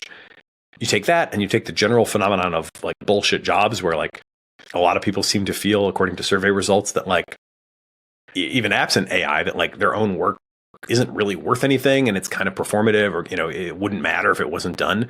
Maybe they're wrong about that, but are you really, that confident that people who are saying that their own work is meaningless or not necessary, are you really confident that they're wrong? I tend to think they probably, at least some of them are probably right. So it feels like there's like already, kind of at baseline, some ZMP workers that are employed. There's a lot of people who are saying that their work is just not really meaningful or important, and that things would be fine if it wasn't done at all. And so, yeah, I just see that we don't have a great answer other than that we have to find a way to decouple somebody's ability to exist and like have a decent life from their ability to compete economically. Again, especially compete against AIs. Exactly what the right structure of that is, I think we would do really well to start doing much more of that experimentation. And I personally interpreted some of the recent UBI results as much more encouraging than I think the broader discourse did. I'm certainly not an expert in this, but my takeaway from some of the UBI research was like, people were disappointed that people seemed to work less in response to getting the UBI.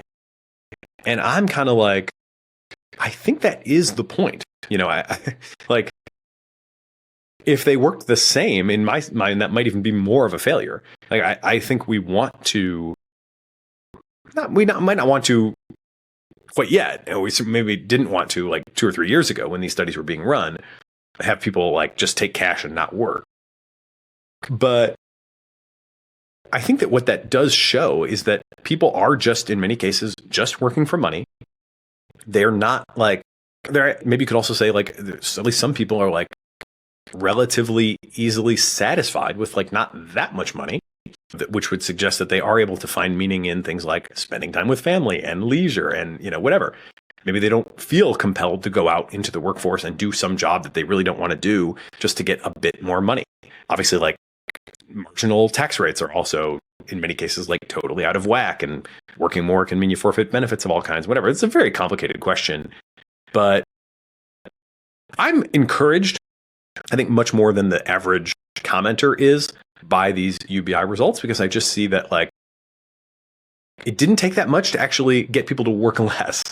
And if they're not enjoying their work and they're substituting away from that work toward leisure, to me, that suggests they're not like missing out on meaning. They're not like pining for the workplace as the place where they're going to like have identity and find meaning. It seems like they're finding that in other places just fine. Thank you very much.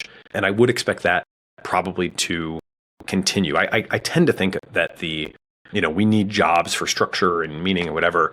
I think that's mostly cope. And I think it's especially unhelpful cope when it's projected by people who have privileged positions where their work is like high status and where they genuinely do love it. And I count myself in that group, and I'm very thankful for that.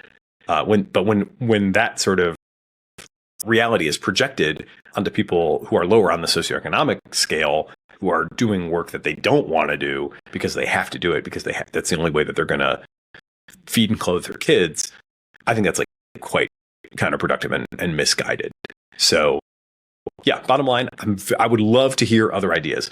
I would love to read your utopian fiction about other ways that we rework the social contract that isn't just kind of a vanilla UBI type structure.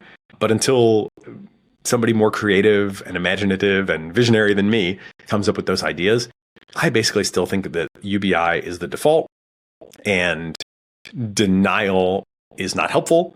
More experimentation sooner about the details and the structures and exactly how incentives should work would be really valuable. Okay, thank you for those questions. Next one, are people being misled by benchmaxing? And then another kind of related question, does the massive success of pre-training give people the wrong intuition about AGI? Yeah, I mean, characterizing whether people are misled or whether people have the right or wrong intuition, I think is very hard because people have very, very different intuitions and world models, right? So like there's such diversity there that I can't characterize like people's opinions in general with any, that's just such a wide ranging thing, right? That anything I might say about some people's opinions is obviously going to be contradicted by other people's opinions. That said, I do think benchmaxing is probably misleading to at least some degree. And I would go back to the Chinese models, which I talked about last time, being like significantly worse on just a very random multimodal task than all of the leading Western models, as a kind of leading indicator of how much benchmaxing might be misleading us more generally. It does seem to me that like the delta between the leading frontier American models and the Chinese models in benchmarks is much smaller than the difference between them in practical day-to-day utility on whatever idiosyncratic or esoteric task you might want to use an AI to help with.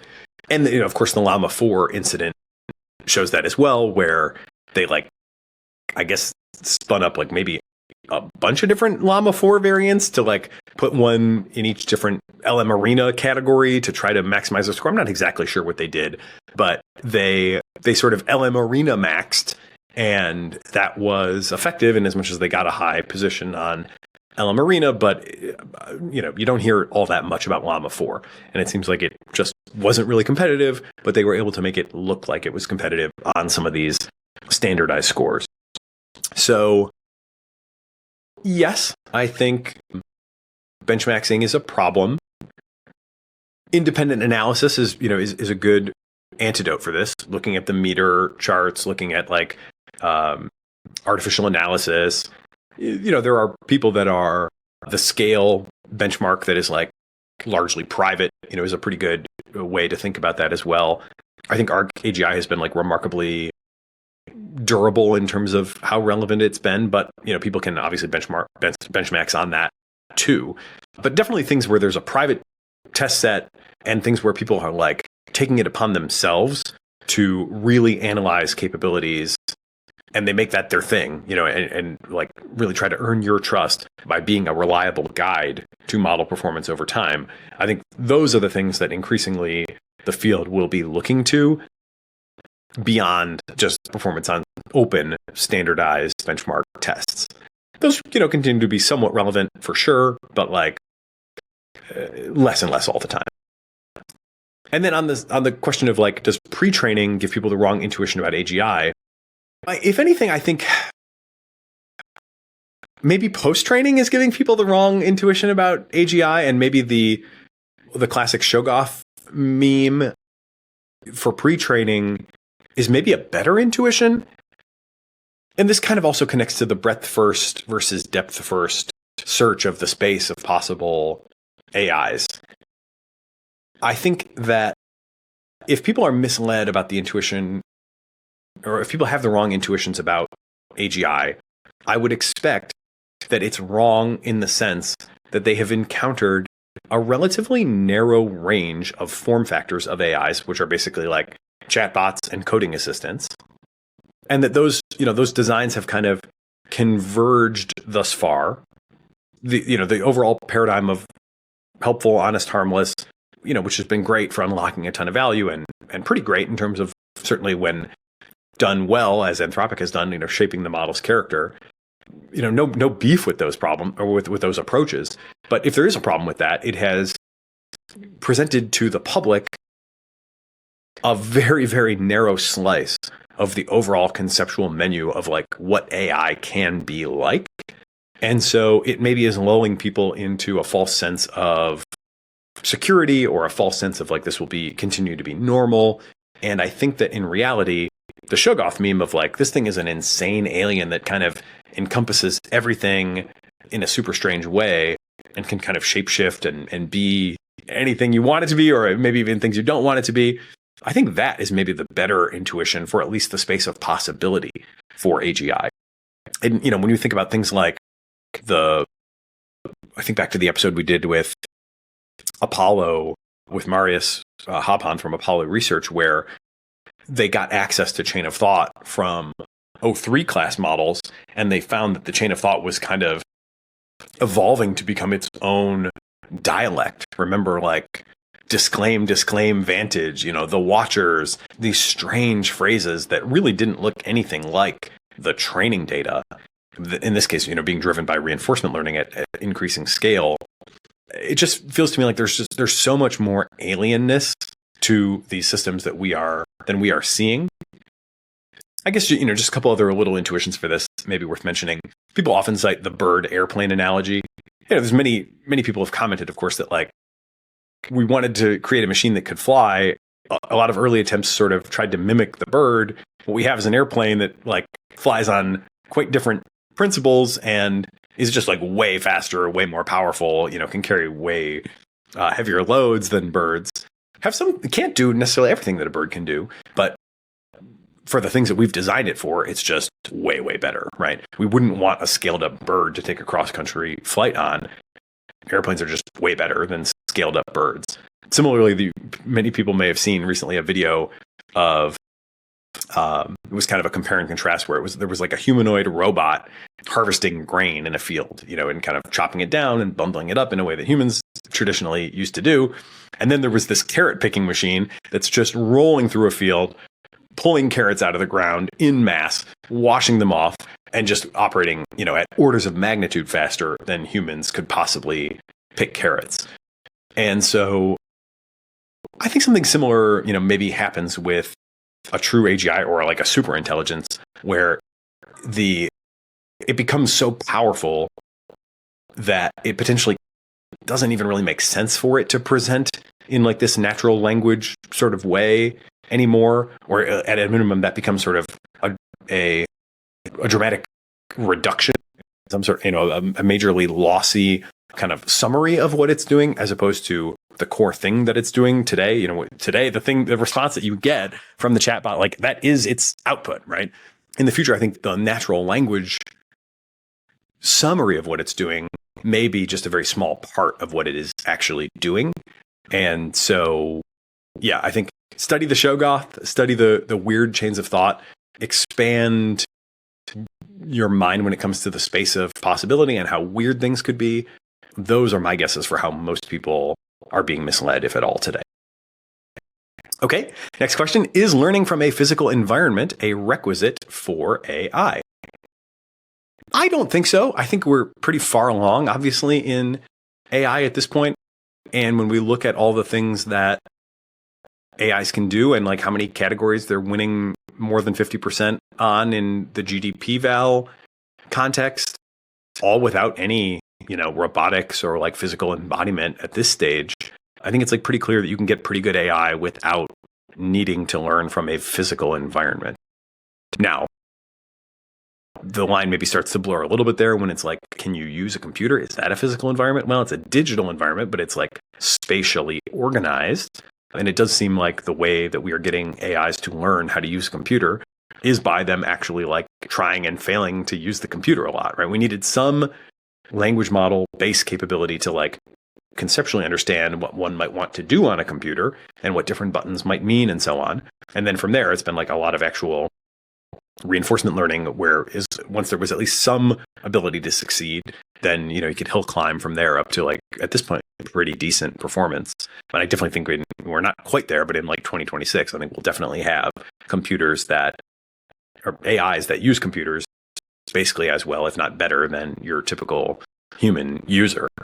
So yeah, I guess maybe it kind of comes down to like a task by task thing. Do I think that large language models are going to become plumbers without a bunch of reinforcement learning on physical plumbing like tasks? No. I think that if you want to be a plumber, you're going to have to do a bunch of stuff in the physical world. You're going to have to get good at that. And that is probably going to require some sort of embodiment. When the question says physical environment, I would also say simulation is going to get really good. Obviously, NVIDIA's GPUs are not just good for training, they're also good for simulation. So we're going to see more and more simulation being used in all facets of AI training, including for robotics. But if you count that simulated physical environment as a physical environment, I do think you need it to do physical things. And ultimately, like a language model can't be a plumber. I think you can be a lawyer without ever having any physical embodiment. I think you could be an accountant. Arguably your, Excel spreadsheet maybe is your physical quote unquote environment there. But yeah, I guess basically my intuition is that you need training in something like the environment that you're going to operate in. So as long as you're just operating in language space, language is probably enough. You want to start to operate in pixel space, you're going to need to be trained in pixel space. You want to operate in spreadsheet space, you're going to need to be trained in spreadsheet space. You want to operate in physical real world space, you're going to need to be trained in a combination probably of simulated physical real world space and to some degree actual real world space. And it's going to happen. The other way to think about these kinds of questions is like, we'll never know, because is it required? I think not for many tasks, but it's going to happen. So there may be some positive transfer. Will the AIs of 2027, 2028, even if I'm just doing something that is ultimately a purely language, say legal task, will the best models that I can go to for those kinds of tasks also have some sort of physical real world training as part of their overall training mix?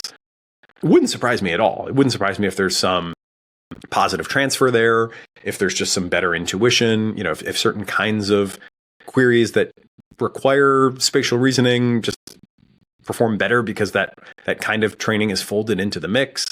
And so I'm not saying that 2027, 2028 AIs, even, of the chatbot or digital assistant variety, won't have any physical environment-based training going into them.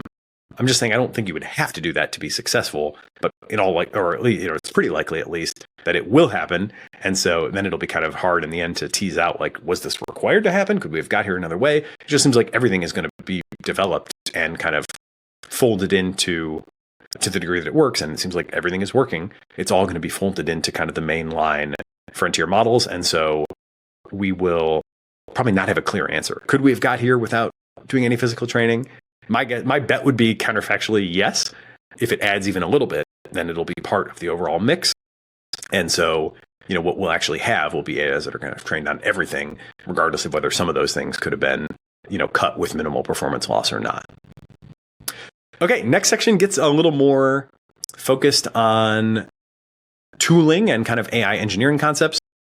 Are you noticing any emerging standards or winners for tooling emerge across the companies that you work with?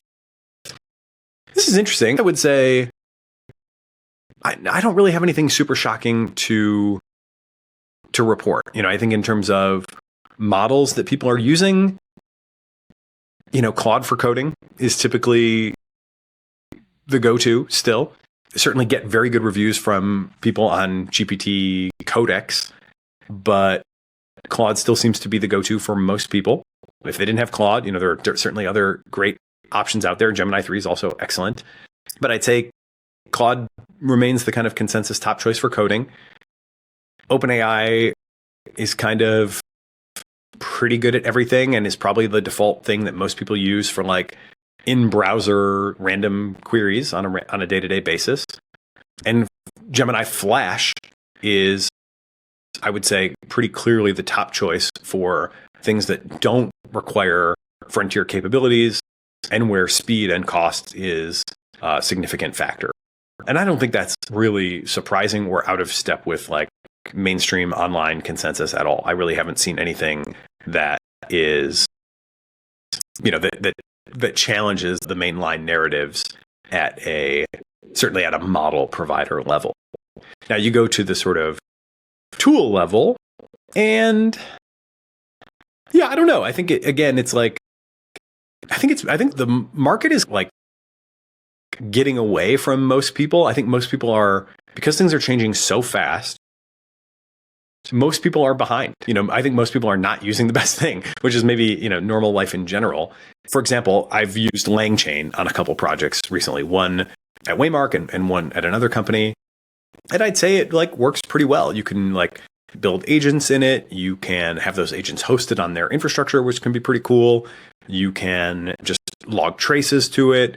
It's a pretty heavyweight UI with like a lot of features. It can be a bit of overwhelming data presentation for many people at first. It does take a little like getting used to, but I'd say it works pretty well. And until such time as I'm like not happy with it, or hear some note from somebody else that like there's something that's, just dramatically better, I'm pretty content with it. And I think a lot of people are kind of in a similar spot where it's like, man, I can barely keep up with model releases, and tool releases kind of feel like a second tier question, where as long as I'm like meeting the need that I originally had, I'm probably fine. And so even though there might be better things out there, I think it's just so overwhelming to go try to shop effectively that it's like people are kind of staying the course, with whatever decision they made quite a bit. Another interesting direction that we're going to start to see develop here, and already are starting to see develop, is of course that the model providers are trying to become platforms, and they are building out more and more of this stuff themselves. So of course OpenAI has their like agent builder type stuff now that competes directly with many agent builders that were built on their platform.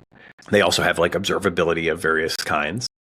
Anthropic bought Human Loop, which was a past guest, and I was a happy Human Loop customer for a while, but now they're part of Anthropic.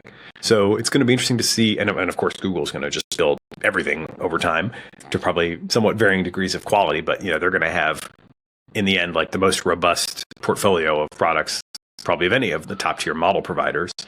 So what the dynamics will be there between how often it makes sense to just pick a platform, go with their model, go with their observability, go with whatever tooling, they have, whatever monitoring they have, versus try to maintain flexibility and ability to upgrade a model quickly on a new release, which would potentially require you to have a more horizontal layer for these kind of observability questions and all sorts of tooling questions.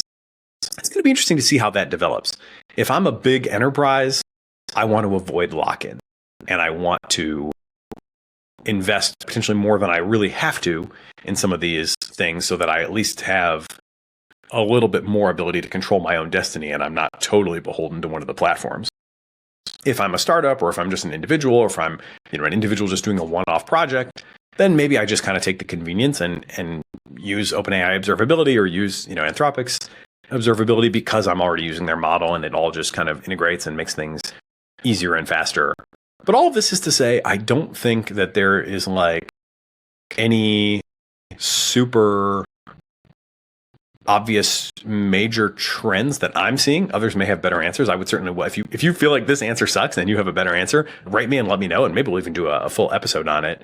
But yeah, and I would even say, like, just listening to the Latent Space podcast, I take quite a bit of pride in the fact that the Cognitive Revolution has been voted twice at the Latent Space AI Engineer World's Fair events as the number 3 podcast for AI engineers. Latent Space has been voted in both of those surveys number 1. And in listening to them, it also does feel like the sort of content mix has trended away from these kind of tooling questions. Of course, it's still like an important element, right? You need to be able to look at traces, but is it really where like people's mental energy is going right now? It feels like it's less topical than it used to be. And I think you can even see that in their mix of guests. And then just one other anecdote I'll give on this is when I was vibe coding the Christmas present apps that I've mentioned a couple times, the one that I was coding for my mom, the custom trip planner, it involves like AI research into all these various things, right? So there's like a prompt to go find restaurants, and she's gluten-free. So we're like really trying to dig into like gluten-free options in all these different places. And when it comes to where she wants to stay, she loves to have a nice view and wants a balcony. So, you know, the prompts are customized to that level as well. In case early on in the development, and even still now, as I continue to kind of work with her and, you know, try to enhance it in ways to make it more valuable for her, because she is actually using it quite a bit. I wanted to look at the traces of, you know, what are the inputs and outputs, you know, what prompt is the model seeing and what is it giving back in raw form, so that I could kind of debug that, or, you know what's working and not working at a level below the UI that she as a user is using. And so what did I do? I just added a trace function by just prompting Claude Code to say, hey, I want to see all the history of the queries that are made to you. Can you add a tab to this application that just gives me direct access to the full history? And it just built that thing, I think in maybe one prompt, maybe it was like 2 prompts. And now I have, you know, right alongside all the core features of the app, a debugging tab where I can go in and just look at the history of the prompts. So I think that's another factor that is kind of challenging. And this is like, you know, maybe future of SaaS writ small, or, you know, future of SaaS in a nutshell.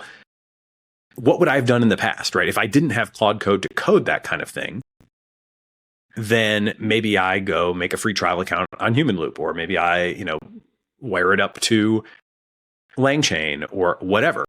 But I didn't do any of that. I just said, hey, Claude, log all these things and give me a tab where I can see them. And that's been perfectly good. Could it be more elaborate? Yeah. Could it be more full featured? Sure. Like it, you know, but it meets my needs for the development of this particular app. And it basically took, you know, I can say confidently, it took me less time to prompt and have Claude Code do it than it would have taken me to go find some solution, you know, figure out what it was, figure out how to connect into it, et cetera, et cetera. And so I suspect maybe that is also a part of why people are talking about this stuff less, because it's just become like a lot easier to meet the basic needs, in some cases just by like coding it from scratch, you know, with a couple of prompts. So yeah, I would love to hear more about this, you know, again, from other people. Okay. And next question. This one's kind of an interesting one. And it wasn't actually part of the AMA, but it was a question that I was asked. So I had a little interaction. I just posted, actually, this is in the context of vibe coding another app. So the app that I vibe coded for my dad for Christmas was this stock trading strategy back tester. He has these ideas. Oh, what if we did this? You know, what if every week, what if I bought the stocks that lost the most last week and tried to catch them on the rebound? Okay, fine. Is that going to work? Is it not going to work? The app that I created for him allows him to articulate a strategy in natural language, translate that to trading rules, and then go back and look at some time interval and see how would that trading strategy have done over that time interval, just, you know, systematically executing those trading rules. Pretty cool. He hasn't used it all that much, to be honest. But in the course of doing that and testing it, I was testing that strategy of buying the biggest losers and then trying to catch them on the rebound. And I tried it once on an annual basis. You know, what if I bought the biggest losers from the last year, held them for the following year, and did that every year? Would I beat the S&P, or would I fall short of the S&P? I was sure there was a bug when in 2022, I think it was, NVIDIA was one of the biggest losers. It was down like 50% on the year. And I was like, okay, something's clearly wrong with that. No way NVIDIA would have been one of the biggest losers for a whole year. Turns out it was. And so the AI was right. And I asked the question, and, you know, Claude Code went and like verified online that, like, you know, indeed, this is right. Like NVIDIA was one of the biggest losers of that year. So the app is working correctly. You were just wrong in your assumption. This is also another one of these moments where I noticed sycophancy on the decline, because it would have been very easy for the model to be like, you're absolutely right. NVIDIA's been a killer stock. Like, there must be a problem in the code. It did not do that. It came back and said, no, you are wrong. 2022, NVIDIA was one of the biggest losers, and the app seems to be performing correctly. Okay. I posted that online. Here's the crazy stat.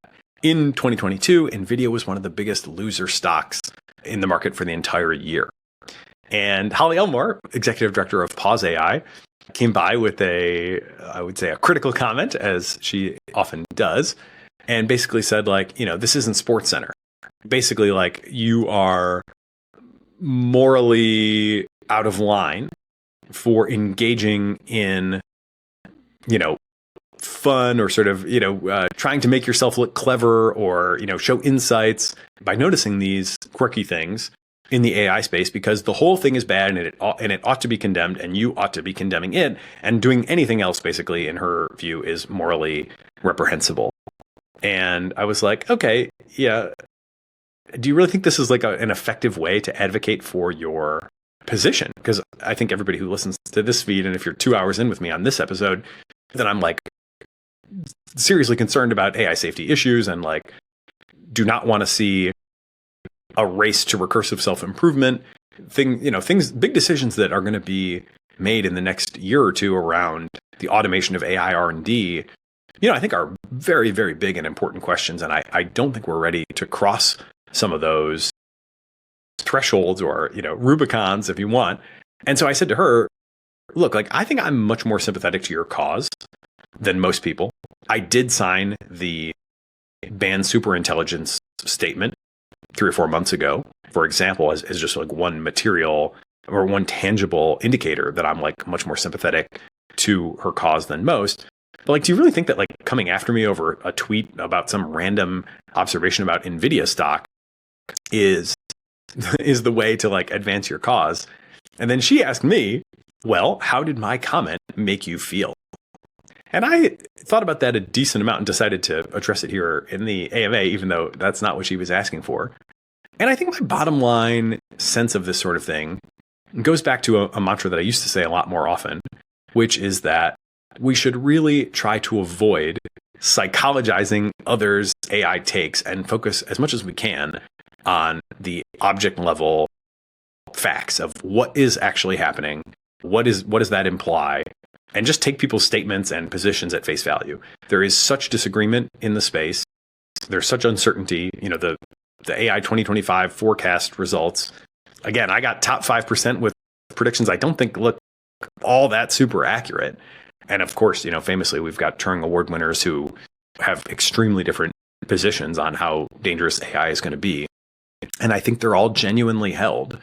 So I think the way that like being sideswiped, attacked, or like, accused of moral corruption online because I made one random comment about NVIDIA stock performance from a couple years ago, I think the way that made me feel was like kind of indignant, confused, averse a bit to the person saying it and the cause itself.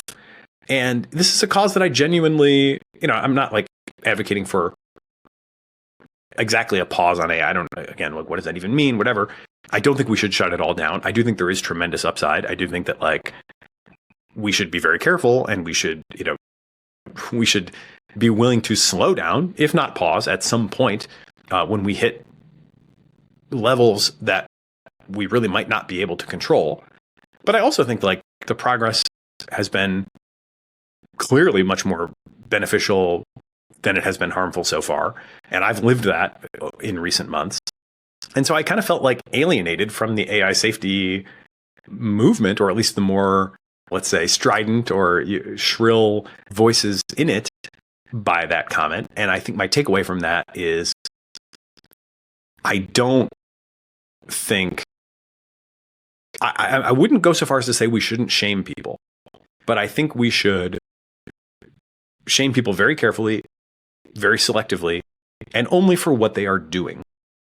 I think it is pretty defensible at this point to shame XAI for some of the things that they have released in Grok. I think it is appropriate to shame XAI for having Grok on Twitter undressing women with seemingly no guardrails in place. That is worthy of shaming, I think. So, but that's an action. I would not shame people for, or I would not assume bad faith. I know that not everybody's positions are, fully rightly taken at face value, but if somebody's going to be out there engaging in the discourse, I think that like projecting your sense of their psychology onto them and arguing from that basis, it just ends up with people more often than not feeling bad, being increasingly bitter toward each other, more sort of calcification or hardening of factions, more sort of like sense of somebody's my ally, somebody's my enemy. And I don't want any of that. I think the healthiest discourse that we can have around AI assumes that everybody's trying their best, ideally gives people the space to genuinely be trying their best, and avoids this sort of kind of sideways accusations or moralizing or psychologizing. Unless people are really doing things where you're like, you are undeniably fucking up, and maybe even you have a pattern of undeniably fucking up, in which case, sure.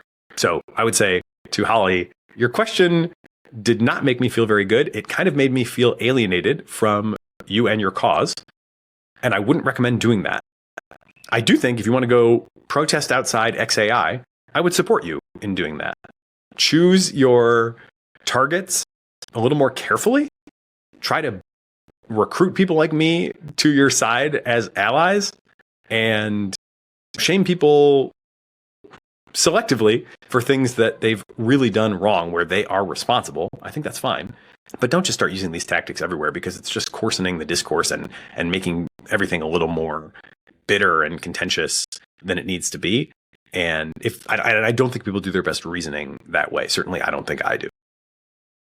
Okay, these are the only 3 AI questions that I thought made the cut, and I probably generated across 3 models well over 100. So definitely give this one to the humans in terms of questions that I wanted to answer. But here's 3 questions from AI to wrap us up. First, you're in Michigan, not San Francisco or London or Washington, D.C. Does that distance help you or hurt you? What do you miss by not being, quote, in the room? I would say this is definitely a real issue. It definitely hurts to be outside of these core hubs. And obviously, San Francisco is like far and away number 1, and London is like 2, and maybe is close. I mean, I don't know, whatever. San Francisco and London are both like the hubs. DC is increasingly becoming a hub because there's so much policy going on there. It's a very different hub, I would say, from the San Francisco and London hubs. And I'm not even sure it really belongs on that list, but that was the way the AI phrased the question. So being outside of San Francisco and London, I do think it makes it harder than it is if you're in those places to stay up to date, to be in the loop, to, have the sort of zeitgeist. There's definitely a lot of stuff happening in person in San Francisco, events going on all the time, hackathons going on all the time. To some degree, secrets are being traded or spilled across frontier model developers at the proverbial parties.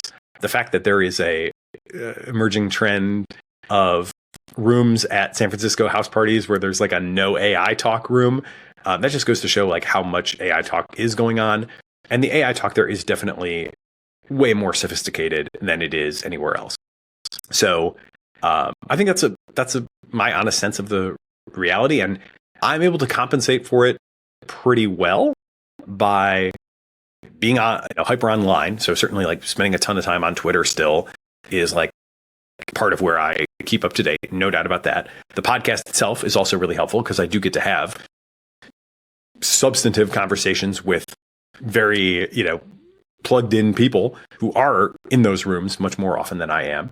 And then occasionally I do try to go to events, so having gone to, for example, the Curve each of the last 2 years, or last year going to the Summit on Existential Security, these are also gathering places where, you can get a very concentrated dose of exposure to the leading thought. I think it does really help to be there. So I feel like I'm missing out on that to some extent, but due in large part to the podcast, I am able to compensate for it to a significant degree. But being outside of those hubs, I do think you have to be much more intentional about how you're going to compensate. And it does probably end up meaning, in the Bay Area, you could probably be much less online and still equally or even more plugged in. But if you're not in those places, then online, I think, is really the main place to get it. And also, I would definitely make some occasional trips to those places to be in the room, because I do think that is a really valuable way to learn and make sure that you stay up to speed and You look at the results of the AI forecasting survey from last year, and you got Ryan Greenblatt at number 2, you got Ajay Katra at number 3 on the leaderboard. Like, that is not an accident, right? Those people are extremely well informed, and it's because of the social context that they find themselves in. In fact, Ajay said that. She said, my method for the survey was talking to Ryan and then getting a few more things wrong than he did. So the leading thought leaders do know each other. They do communicate a lot. And that environment, is, I think it really does help to spend at least a little time in it. Okay, next question. As a survival and flourishing fund recommender, you see the landscape of safety organizations up close. What's underfunded that shouldn't be? Again, that's an AI question.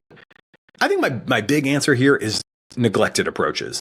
I'm wearing my AE Studio AC/DC themed swag hat, and I do think the neglected approaches approach as articulated by AE Studio is a great answer, great meta level answer to this question. And as a reminder, they did a survey of people in the AI safety field. They asked them, do you think we have all the ideas that we need to be successful in AI safety in the big picture? The answer was no, we're going to need more ideas. And so, clearly, the community thinks that we need more ideas. The community thinks that there are not, we do not have all the answers that we're ultimately going to need. So I think that things like what Janice does in terms of just being super deeply engaged with language models and really trying to understand their characters and their tendencies, I think that stuff is really good. What Elios has done similarly with model welfare tests, I think is really interesting as well. I think AE Studio's own work in terms of self-other overlap is, I come back to that all the time. What Emmett Shear and the team at Softmax are doing, all these sorts of things where it's can we find creative ways to either design or train or somehow get into equilibrium with AI systems in ways that feel more stable, that feel like they could be, the beginning of some sort of stable equilibrium? I think those ideas are dramatically underdeveloped. They are often pre-paradigmatic. They are often developed by kind of weird people, some of whom I think would wear that label with pride. They are sometimes intersect with kind of non-scientific ideas or, woo sort of ideas, or ideas about AI consciousness, which are obviously very hard to prove and don't feel intuitive to many people. But I think all those sorts of things I think we should have more of them. And my kind of call to action there is if you have a weird idea that you've never heard anybody else talk about, I absolutely think it is worth trying to develop that idea. Most of the time, it's not going to go anywhere. Certainly most of my idle, shower thoughts do not turn into anything great. But the field collectively believes we need more ideas. So where are those ideas going to come from? They're probably, at least some of them, are going to come from people from other fields, people with just very unusual or idiosyncratic ways of looking at the world, people who interact with AIs in very unique and particular ways, people who find inspiration in biological systems that they can map onto AI systems in ways that other people aren't thinking about. I think all of that stuff is dramatically underdone. And arguably, the whole AI safety landscape is, underfunded. So I'd love to see more resources go into interpretability.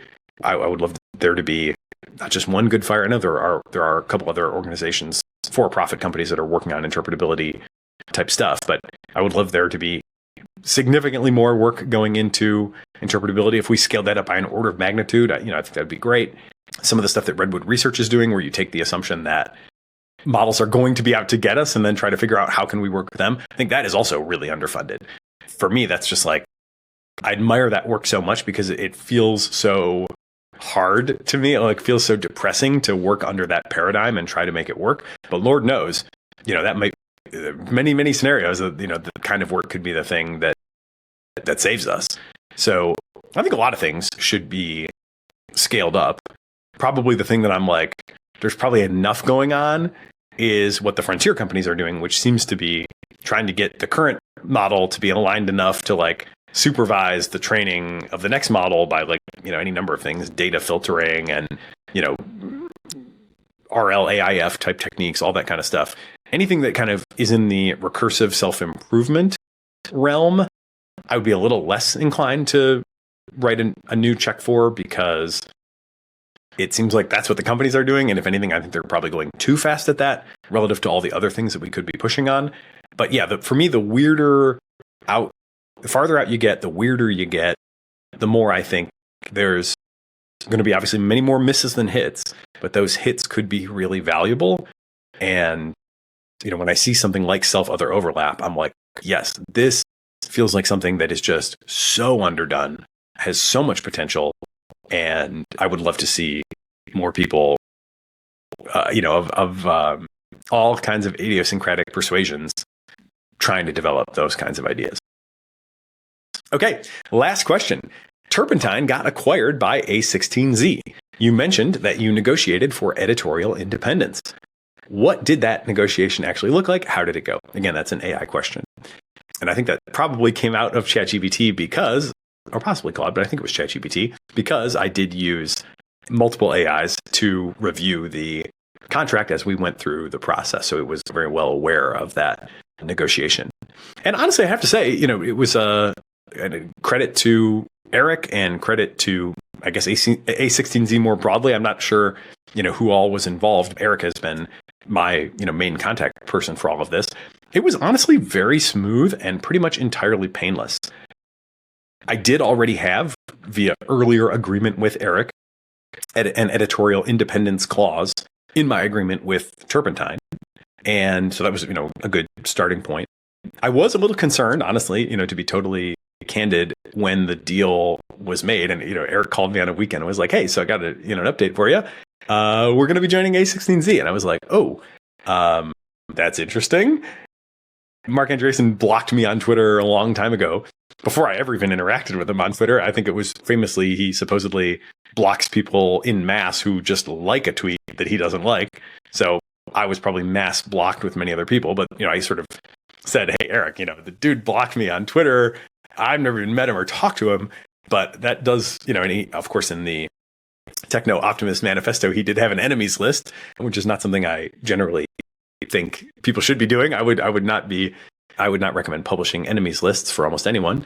So I was like, I'm a little concerned, because it's pretty clear to me that some of the things that I think are important and value and want to advance in this world are on the enemies list for A16Z. I really do want to make sure we reaffirm the editorial independence that I did already have codified, but really want to make sure that it was super solidified going forward. And yeah, there was no problem. We worked through a couple turns on the agreement, and it was pretty smooth sailing. And basically, I think I requested, something very reasonable, but basically they agreed to it with no real substantive pushback. A little tweak wording here and there and that kind of stuff, but overall, it was pretty smooth sailing.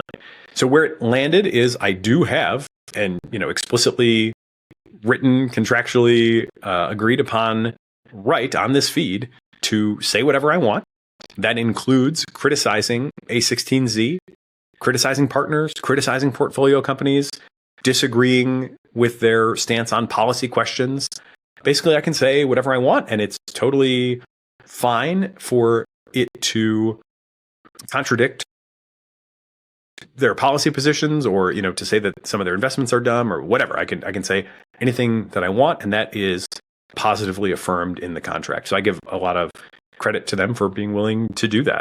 And the only kind of pressure release valve or off ramp that is in the contract is that if at some point, for whatever reason, A16Z decides that they just don't want to be affiliated with me anymore, because I say or advocate for or do something that is just too much at odds with the agenda that they're trying to advance, then they can just release all of their interest in the intellectual property of the podcast to me. And that would include the feeds and the logos and that stuff is kind of jointly owned right now.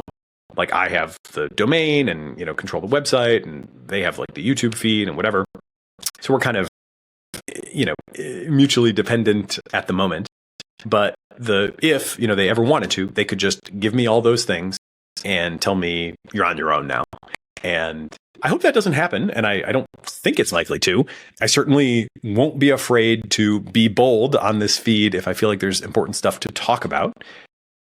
And I have, actually, it was funny because the first day, Eric called me on a Sunday to tell me about that deal. And I had already recorded with Zvi on Friday, 2 days before, at a classic Zvi episode, which was going to come out the next day and did come out the next day. And in that episode, Zvi accused Andreessen of perjury before Congress for having said that basically interpretability was solved.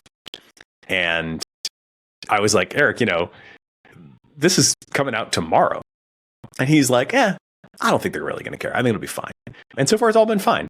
Obviously, they're big boys, and they can take some criticism, and they've been willing to put that in black and white. And I do hope that over time, as we learn more about the overall shape that AI development is taking, I do really hope that the accelerationists and the AI safety people can realize how much common ground we actually have. I think on an overwhelming number of questions, I'm probably going to agree with A16Z. There are some where I definitely don't. And I'm certainly not going to, especially now that I have this contract in place, I'm certainly not going to shy away from that. But I also don't want to pick a fight unnecessarily. I'm certainly not going to, I'm going to try to follow my own advice from 20 minutes ago and not psychologize their takes. I'm going to assume, and I try to assume this kind of in general about like powerful people. It's not always the case, but like, I think that first of all, they're rich as can be, right? They don't need more money. Why are they doing what they're doing? I genuinely think that they're trying to advance the human condition. I really don't think that multi-billionaire, decabillionaire folks like Mark Andreessen and Ben Horowitz are making their decisions at this point based on lining their own pockets. I really don't think that's the case. I can't rule it out. I don't know them, but I really don't think that is the case. I think that they are trying to advance the human condition, and they are trying to, make sure that we don't go stagnant, that we don't allow fear of change to prevent us from realizing a beautiful future. So I take them at their word. That is what their motivations are. And I share a lot of that. Some different opinions on some, I think, pretty important questions. But I think that there's a lot more alignment than has at times been assumed online. And I think that's true not just for me, but a lot of people that are fundamentally interested in AI safety. As I said earlier, I hope that I can be critical from time to time, or at a minimum disagree and potentially even go into criticism without it fundamentally breaking the relationship.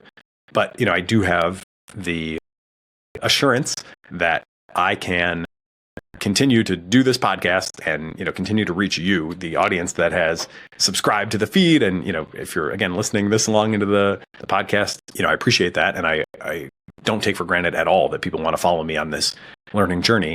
And I just wanted to make sure that I had the ability to speak freely, speak my mind, say what I think is important without having any fear that I would lose the ability to, continue to use the modest platform that we've built. And that is in place. So I feel really good about it. I appreciate Eric and A16Z broadly for making that a pretty smooth and painless process. And it gives me a lot of confidence that I can just keep doing this and just keep calling it how I see it. I'm not going to try to create conflict where it doesn't need to exist, but I will say what I think. And it's a very privileged position to be able to do that and even, make part of my living doing it. I definitely don't take that for granted. So thank you again to Eric and A16Z for making that as smooth as it was. Thank you to everybody who has listened. Again, I really don't take this opportunity for granted. It's a lot of fun, and it's thrilling every day to get to wake up and think about, what do I want to learn today? What feels important? How do I go make sense of this crazy AI wave that we're all riding together. It can be a little scary at times, but I do love the challenge that it presents me. So thank you all for making that possible. And in closing, thank you for being a part of the cognitive revolution. If you're finding value in the show, we'd appreciate it if you'd take a moment to share it with friends, post online, write a review on Apple Podcasts or Spotify, or just leave us a comment on YouTube. Of course, we always welcome your feedback, guest and topic suggestions, and sponsorship inquiries, either via our website, cognitiverevolution.ai, or by DMing me on your favorite social network.